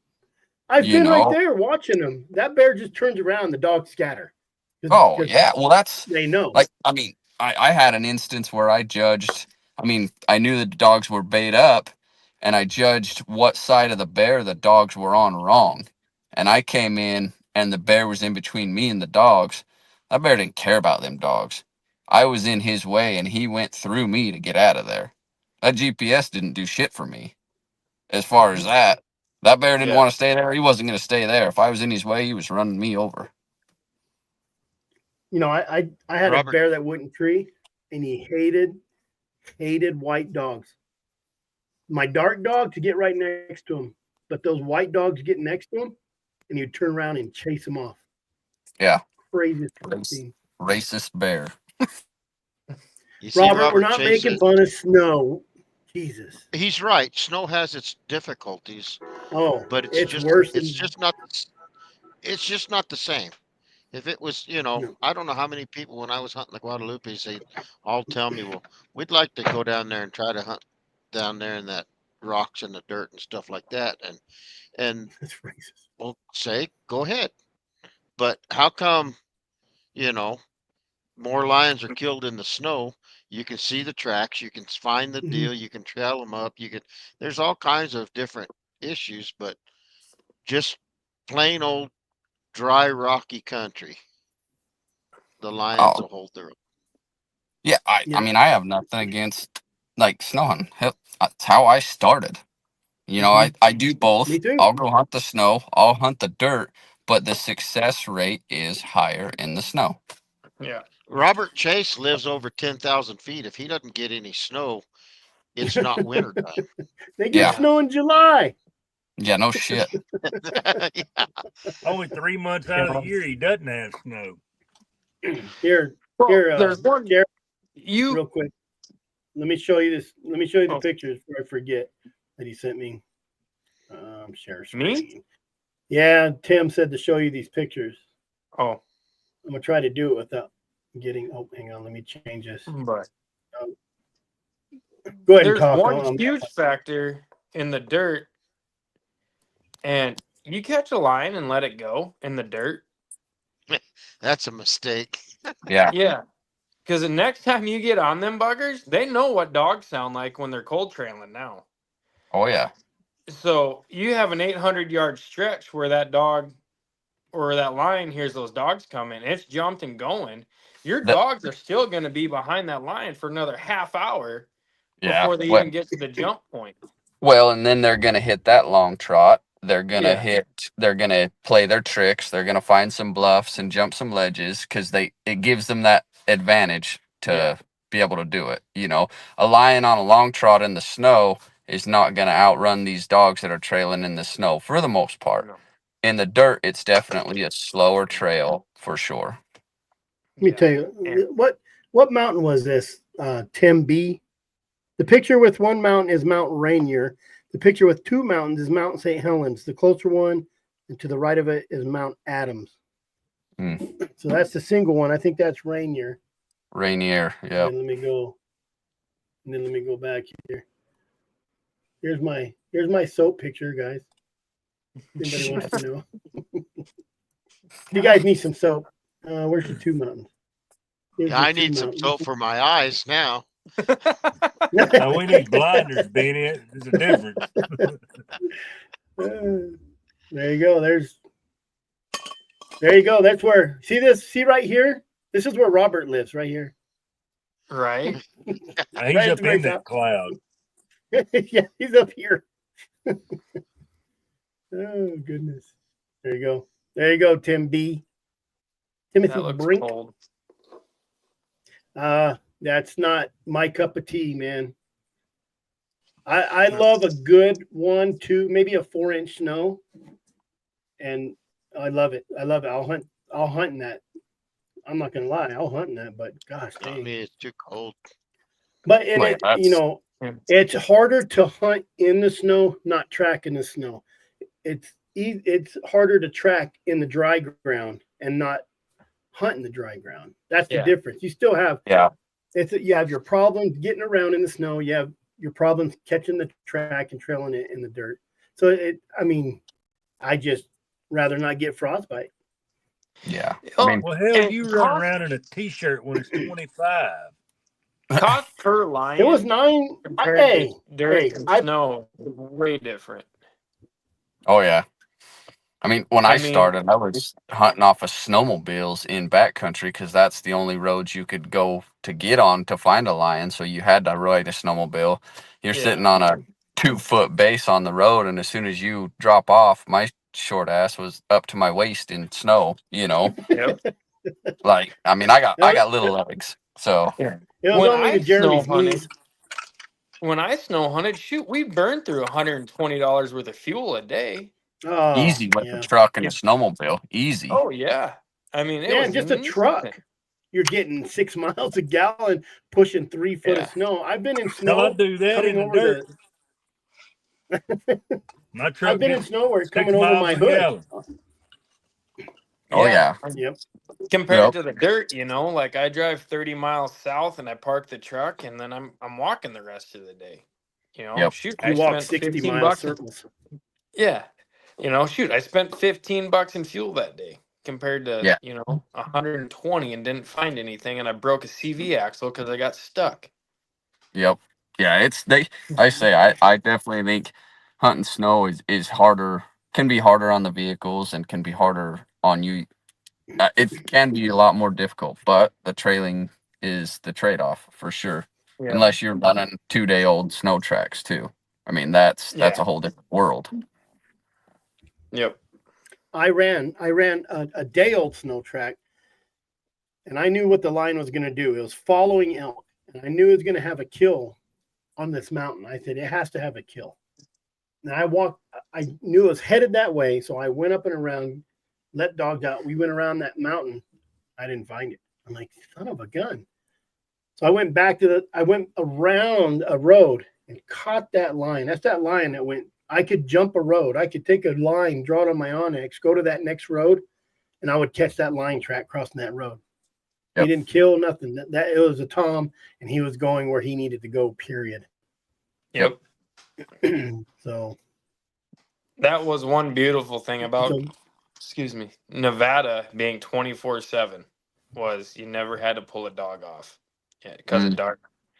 And we started this Tom track at 8:30 in the morning. I think I've said this story before, but we started this Tom track at 8:30 in the morning. We didn't get back to the truck until 4:30 the next morning.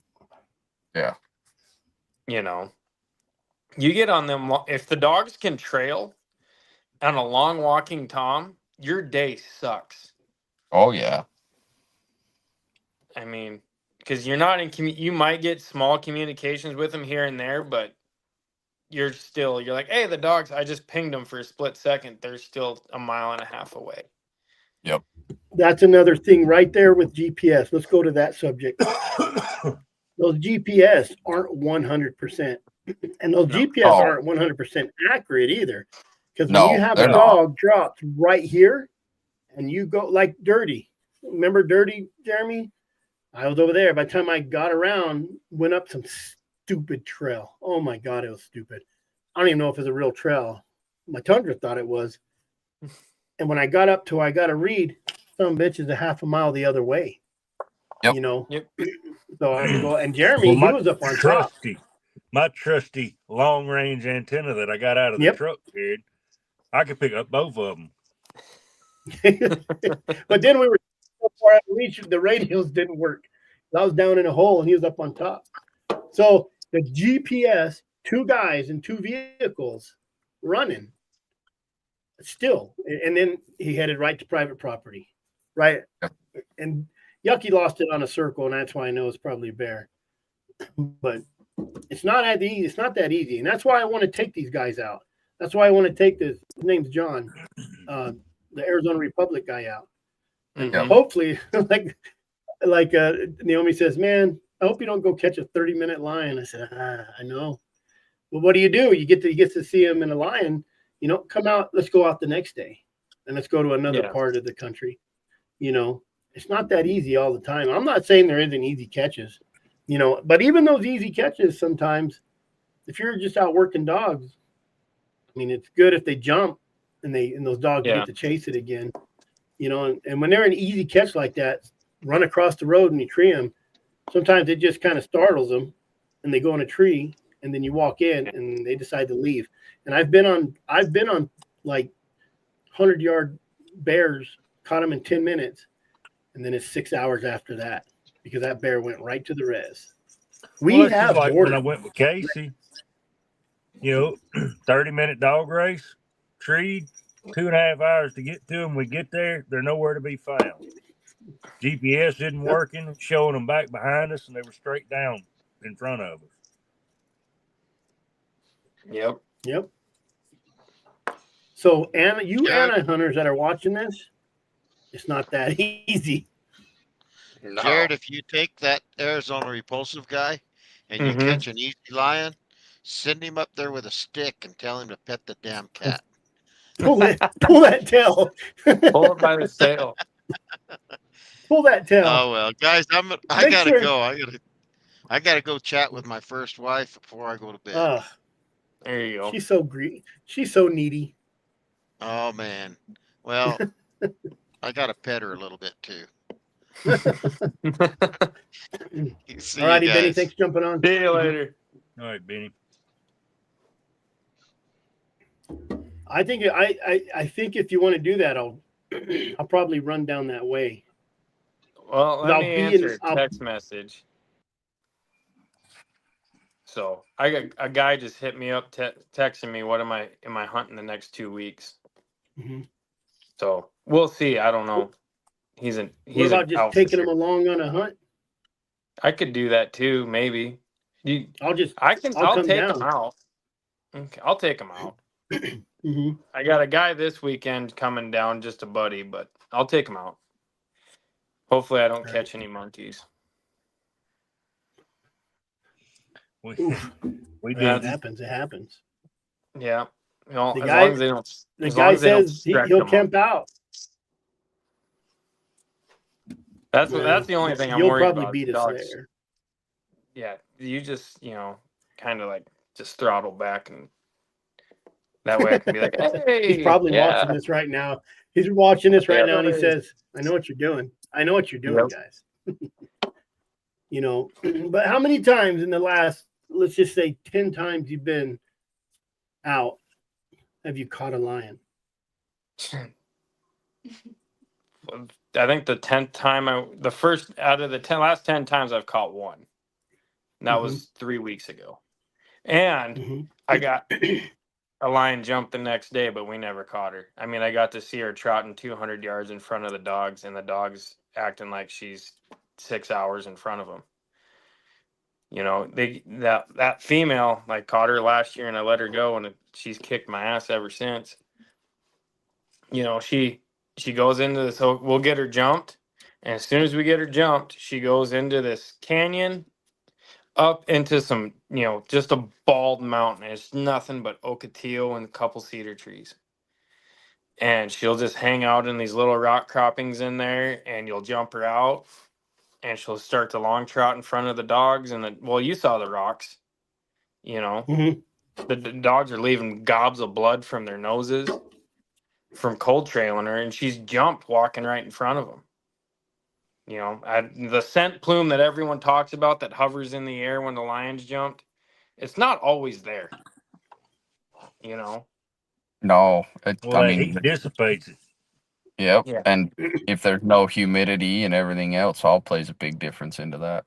Yep. Well, I think like what me and Dustin were talking about one time, it's just the ground. The ground plays a huge thing into it. If it's just blow sand and dust, you're not trailing that lion with a dog. No. You're walking that track out, like you're snow hunting and trying to, get it to go where at least the dogs can not fill their nose up with dust like pixie dust or whatever. Just remember, Yeah. Jared, look for that one blade of grass laid over. Yeah, it's one blade of grass that's laid over. Yep. Yeah. I just need to have Jeremy come and track for me. Yeah. I'm trashy too. I'll be off on monkeys before you realize. I found your monkey spot this weekend again when I went out Sunday. Of course he did. I never went over here. I went over. We got to this spot plan. before. We got to plan a whole week with Jeremy, period, where we just stay out Yep. there. Jeremy Well, I likes to think just the- say, "Hey, I I'm think coming the- next week." Well, that's because Jared said, "Oh, your tag ends in the 31st." I'm like, "It's the only week I got. We're coming." Yep. But got to save some for next year, right? But no, I think if when I come back out, I'm just going to stay 1 week in one place. The best time to come down if you want to do an actual lion hunt, the best time is about the end of February, middle of March. That is the best trailing and lion hunting you will get. I wouldn't want to do it Moisture-wise. if it was easy.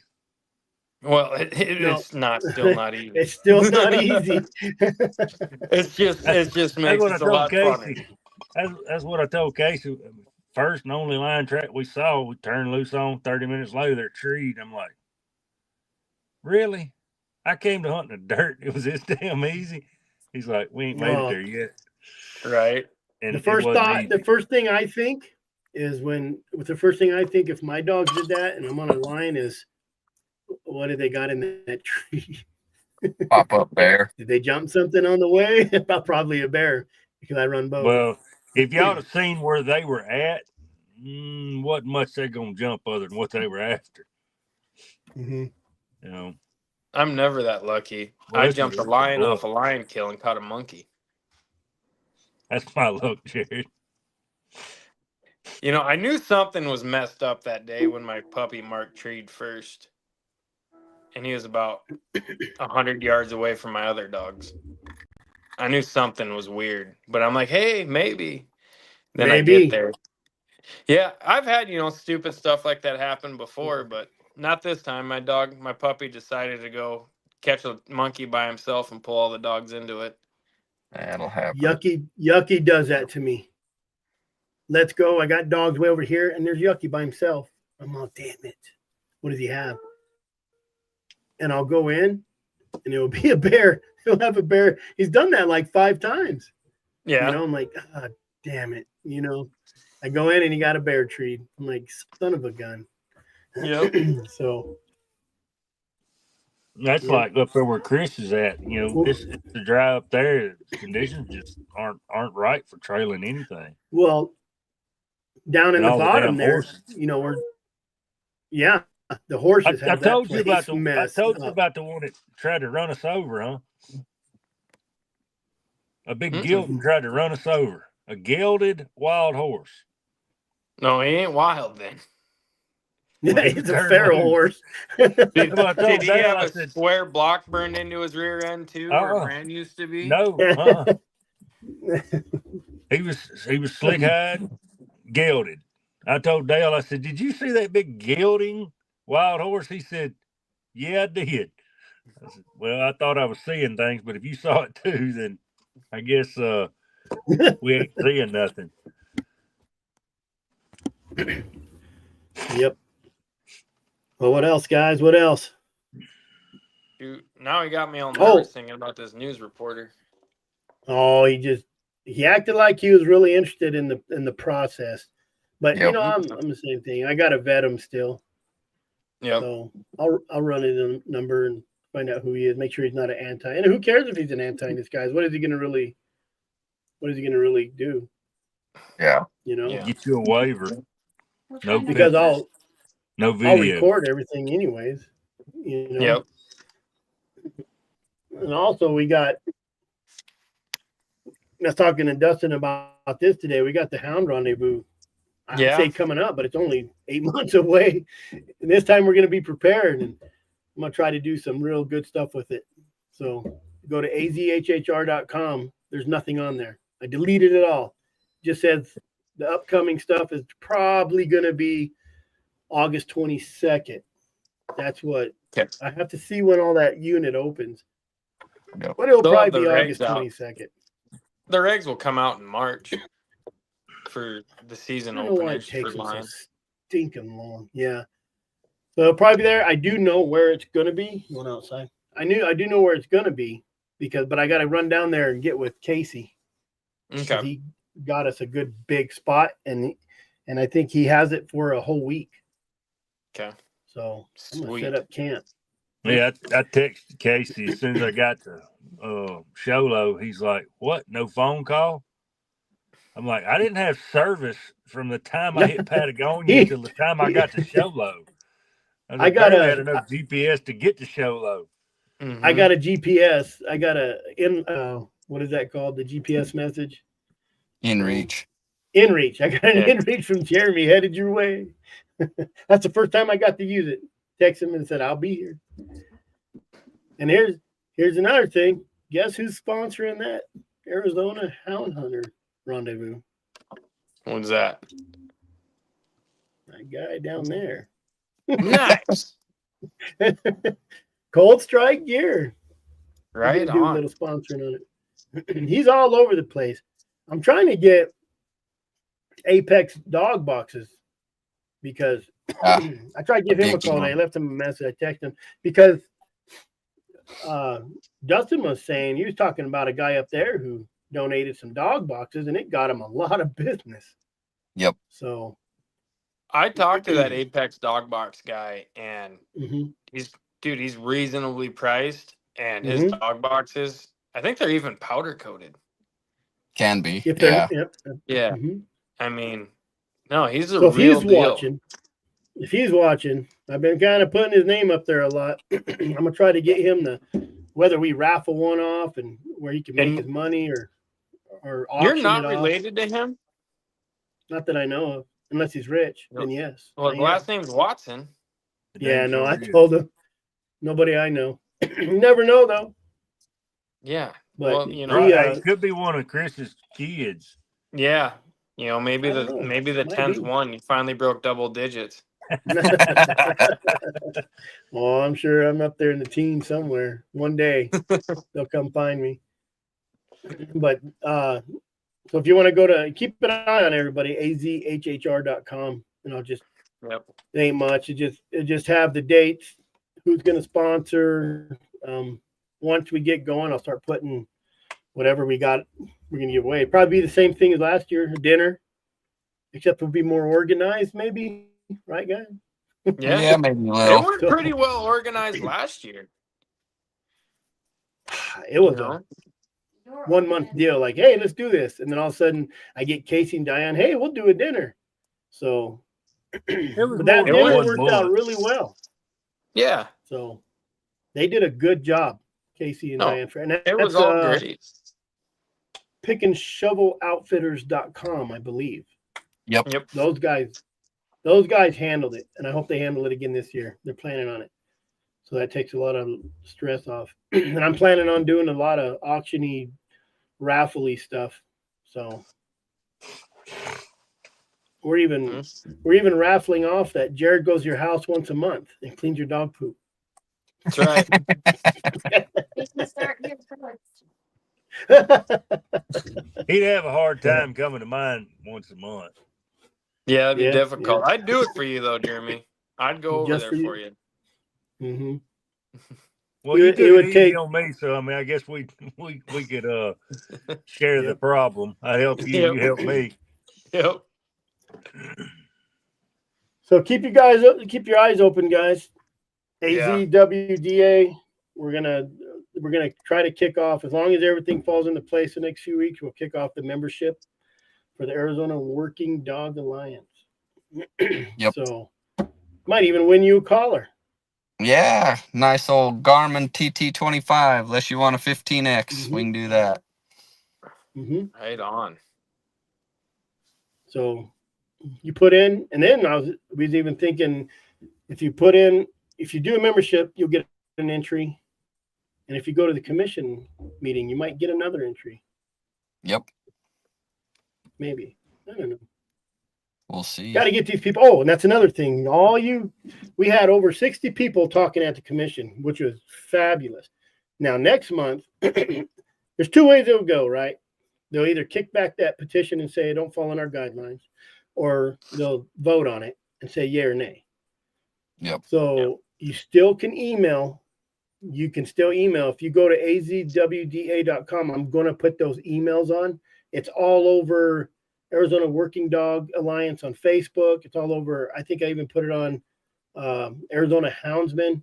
Everybody's posting the emails. They have, and this was days ago, they have over 800 emails from the antis. I don't know how many from us, but even if you went to the commission meeting, send them an email. Every one of those guys, their emails are all over the place. I will post that on azwda.com. I worked on it a little bit today. No, they're not hard to find. Go to AZGF, right? Arizona Game and Fish Commissioners. Yep. Yep. Go to the Arizona Game and Fish website and go to the commissioners, and they're all there. Send them a little email. Say it's ridiculous if you want. Tell them you like it if you. I don't know. I can't say yay or nay on that because we're a C3. So. Yep. I'm just saying. I don't know. I'd write a good email. Yep. For us. For us. And go to the commission meeting. Those guys, you don't understand. I've talked to guys, and they said, well, it's not on the agenda. You don't want it to be on the agenda. Yeah, you want to squash it Period. before it gets there. And so if you have 6, and we had over 60 talk, but we had a lot of people there that did not talk. Yep. How many do you think? 15, 20 people that probably I- did not talk that was there? Yeah, yeah, Jared wussed out. Yeah. He's camera shy. I do. I hate it. Yeah. I have a bad thing of getting swearing when I get nervous. Unless it's on TikTok. Then he'll do anything. Right. Yeah, Dustin So- sent me a TikTok from when I was 22, and I'm like, oh man, that was rough. He was smashing his can against his head. Oh yeah, I think we seen that. I think me and Rowdy seen Yeah. that one. Oh, He's grown up. He's grown up Yeah. a little bit since then. just little. Hopefully. Yeah. Still a wee little fella. Yep. So get to the commission meetings. It does mean a lot. It really does Yeah. mean a lot. So, Yep. but sure. we'll keep posting that. I did start a TikTok for AZ. It's at AWDA. So I put a little information on that. You can see my kids speaking. I don't Yep. have none of Dustin's kids spoke too. Did a good Yep. job. 10 kids. We had 10 kids speak. That's pretty Yeah. good. That's more than I've ever seen there. 60 people's more than I ever seen there without Yeah, any against. yeah. There was no But- one spoke that was in opposition or that was for it. I Mm-mm. guess. Yeah, it Nope. was It was a good good that deal. way. So next month, January, keep your eye open. azwda.com. All the Facebook pages. We'll post it. We'll definitely post when the next meeting is. We're thinking it's going to be probably end of the month, 20s. Yeah, I'd bet mid-January, 15th to the 20th is kind of what it looks like they've done in the past. So And they'll post that agenda. And if they don't post the agenda, you guys need to go speak. You guys still need to go speak because it may not make the agenda if they rule it out. So yep. they got to know. You Yep. guys, you missed last one, so you can make this one. The 60 that didn't go last time, you can go this time. I'll go. I'll probably go down again. I'll So be It's a there. real long, it's a real long drive for Dustin. So Yeah, it was Jared all. just needs to leave about an hour earlier. Right. Yeah, Traffic. You I didn't know it Traffic. was clear over on the north end of Phoenix. Yeah. just call me. You can come stay at my house the night before. Yep. I Oh yeah, you live woke like up at 5 minutes 5. away. Yeah, I woke up at 5 in the morning, think I got all this time in the world. No, I don't. No, yeah, you just should have left come at the 5 night, in the morning. night before. Yep. Well, that's them 500 red lights in that big mountain pass you had to go through to get there. Mm-hmm. Yep. So basically, what Dustin said is party at his house the night before. That's right. I'm down. I hope his wife ain't watching. Bunch of hound She's dog used- trucks up your street. Oh yeah, that'd be great. What else, guys? Got anything else? I think that's it. I'm gonna go grab a kid from wrestling practice. So There Nice. you go. Good deal. Thanks for jumping on, Dustin. Thanks Yep. for thank you all your guys. support for the Arizona Working Dog Alliance. Yes, yeah, I'm excited. That collar raffle will be good, and then the rendezvous is gonna be a good time this year. So Yeah, I that so, rendezvous is a too. blast. yeah, I just hope Chris Valenpena don't bring any ice chest. oh shit. Mm-hmm. I wouldn't know anything about that. What about y'all two? No, not at all. He just had some good fried chicken in there or something. I don't know. Yep. He had some apple pie. I tell you that. I heard he had that. Yeah, he had some apple pie. And Yeah. I still got some of those butterscotches he made. Ooh. Mm-hmm. Oh yeah. I know. All righty, boys. All right. Thank you, We will Dustin. see you. Yep. Mm-hmm. You know what we didn't talk about? I was making my way to it. Is I think what the AWDA is going to try to do is get some suit seasons hooked up for bear and lion. Yep. So, Well, it just you gotta sucks watch because out in for the that. summertime, I live down in the Devil's Armpit. Mm-hmm. I would love to go up to Alpine and camp in the summer. But There's no reason not to pursue. Yeah, but right now we don't have a season, But so go take 15 dogs up in Alpine and lay out a camp with 15 dogs on a chain and see how much attention you get Mm-hmm. for just camping. Even Oh yeah. that's like going to scout with a rifle in their I eyes. don't know. My dog's chased enough coyotes. I could probably do it. And that's why they, and I think that's another reason they're trying to get rid of mammals, because I'm not saying there ain't guys that do dumb stuff saying they're chasing coyotes, but they don't want no hunting at all. That's what people need to realize. That's what the bird guys realized, the falcon guys realized, the bow hunters realized, Bighorn Sheep Society realized, the Arizona Elk Society was there, right? Yeah. Yes, they were. Yep. I try not to miss anybody. We appreciate everybody that showed up. If you want to end up like California, where they have, I say this every time we talk about it, 500,000 deer in California. Mm-hmm. They have over 600,000 predators, Mm-hmm. counting coyotes and bobcat. Yeah. There's 4,000 to 6,000 deer, or 4,000 to 6,000 mountain lions, 85,000 bears, 500,000 coyotes, and I don't know how many bobcats, maybe 20,000 bobcats. And there's only 500,000 deer in the whole state. That's going to get knocked down to 200,000 within the next 5 to 10 years. Oh, it's getting knocked down already. Oh yeah. And then you put winter kill on top of it.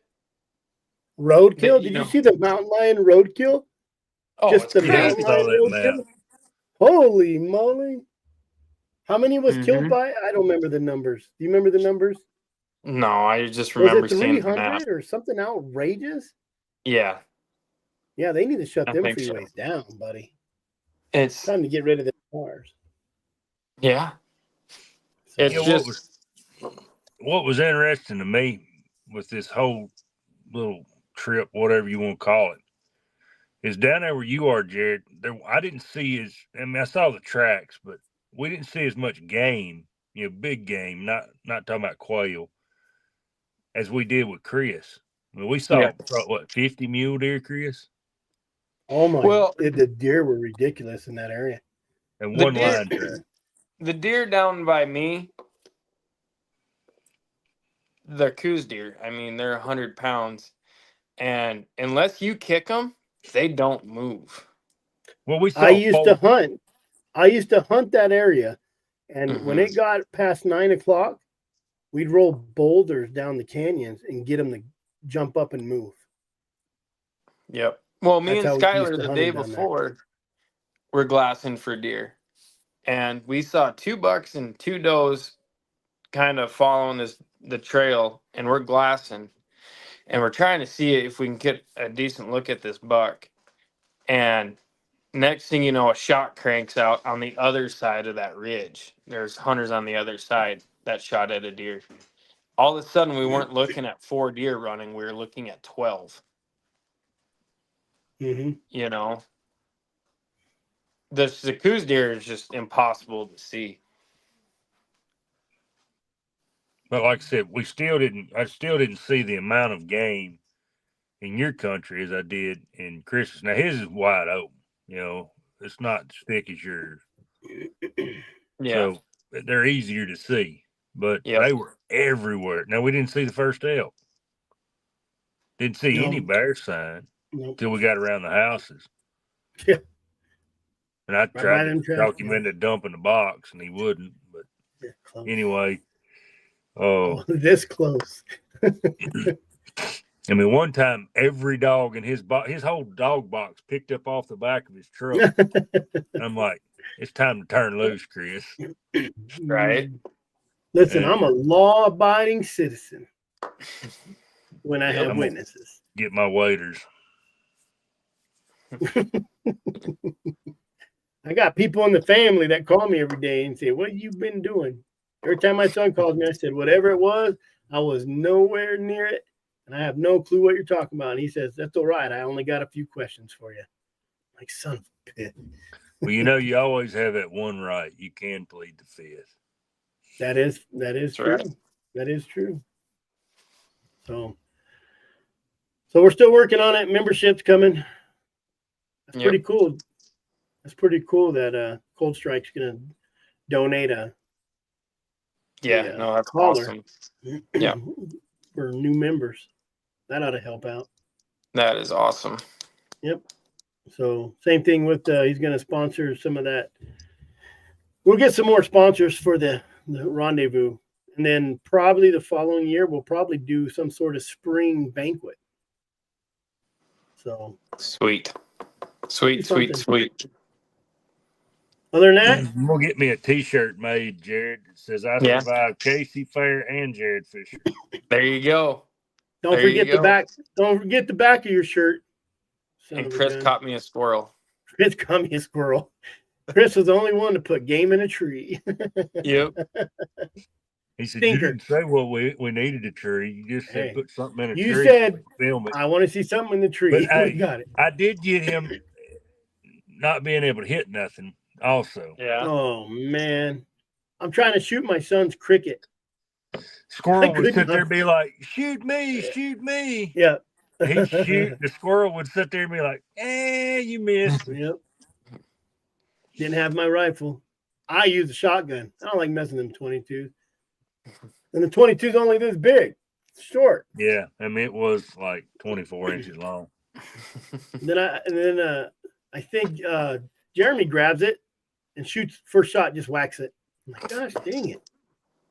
So it happens. Well, he probably It shoots happens. 1,000 rounds a year at animals. No, maybe a brick, but Yep. I don't have We a got fancy one. red dot sight, but I'm about to. well, I know. put that on there for a kid that I let borrow it. Oh, there you go. Because that used to be my trap line gun. Works out. Well, guys, I think I'm going to go pretend to be a loving husband. There you go. Thank you Yeah. guys for coming on. No, it's been Thanks for good. having us. And It's been good. I'll try to keep the website going.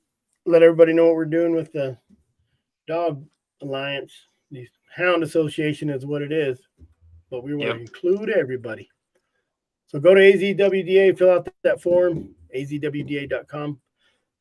I don't care what state you're in. I'm going to do a bunch of, what do they call that? When you sign up as a group, like with Sports Alliance. But shoot, I think their cheapest one is $500. Yeah. When you become a group affiliate, right? Mm-hmm.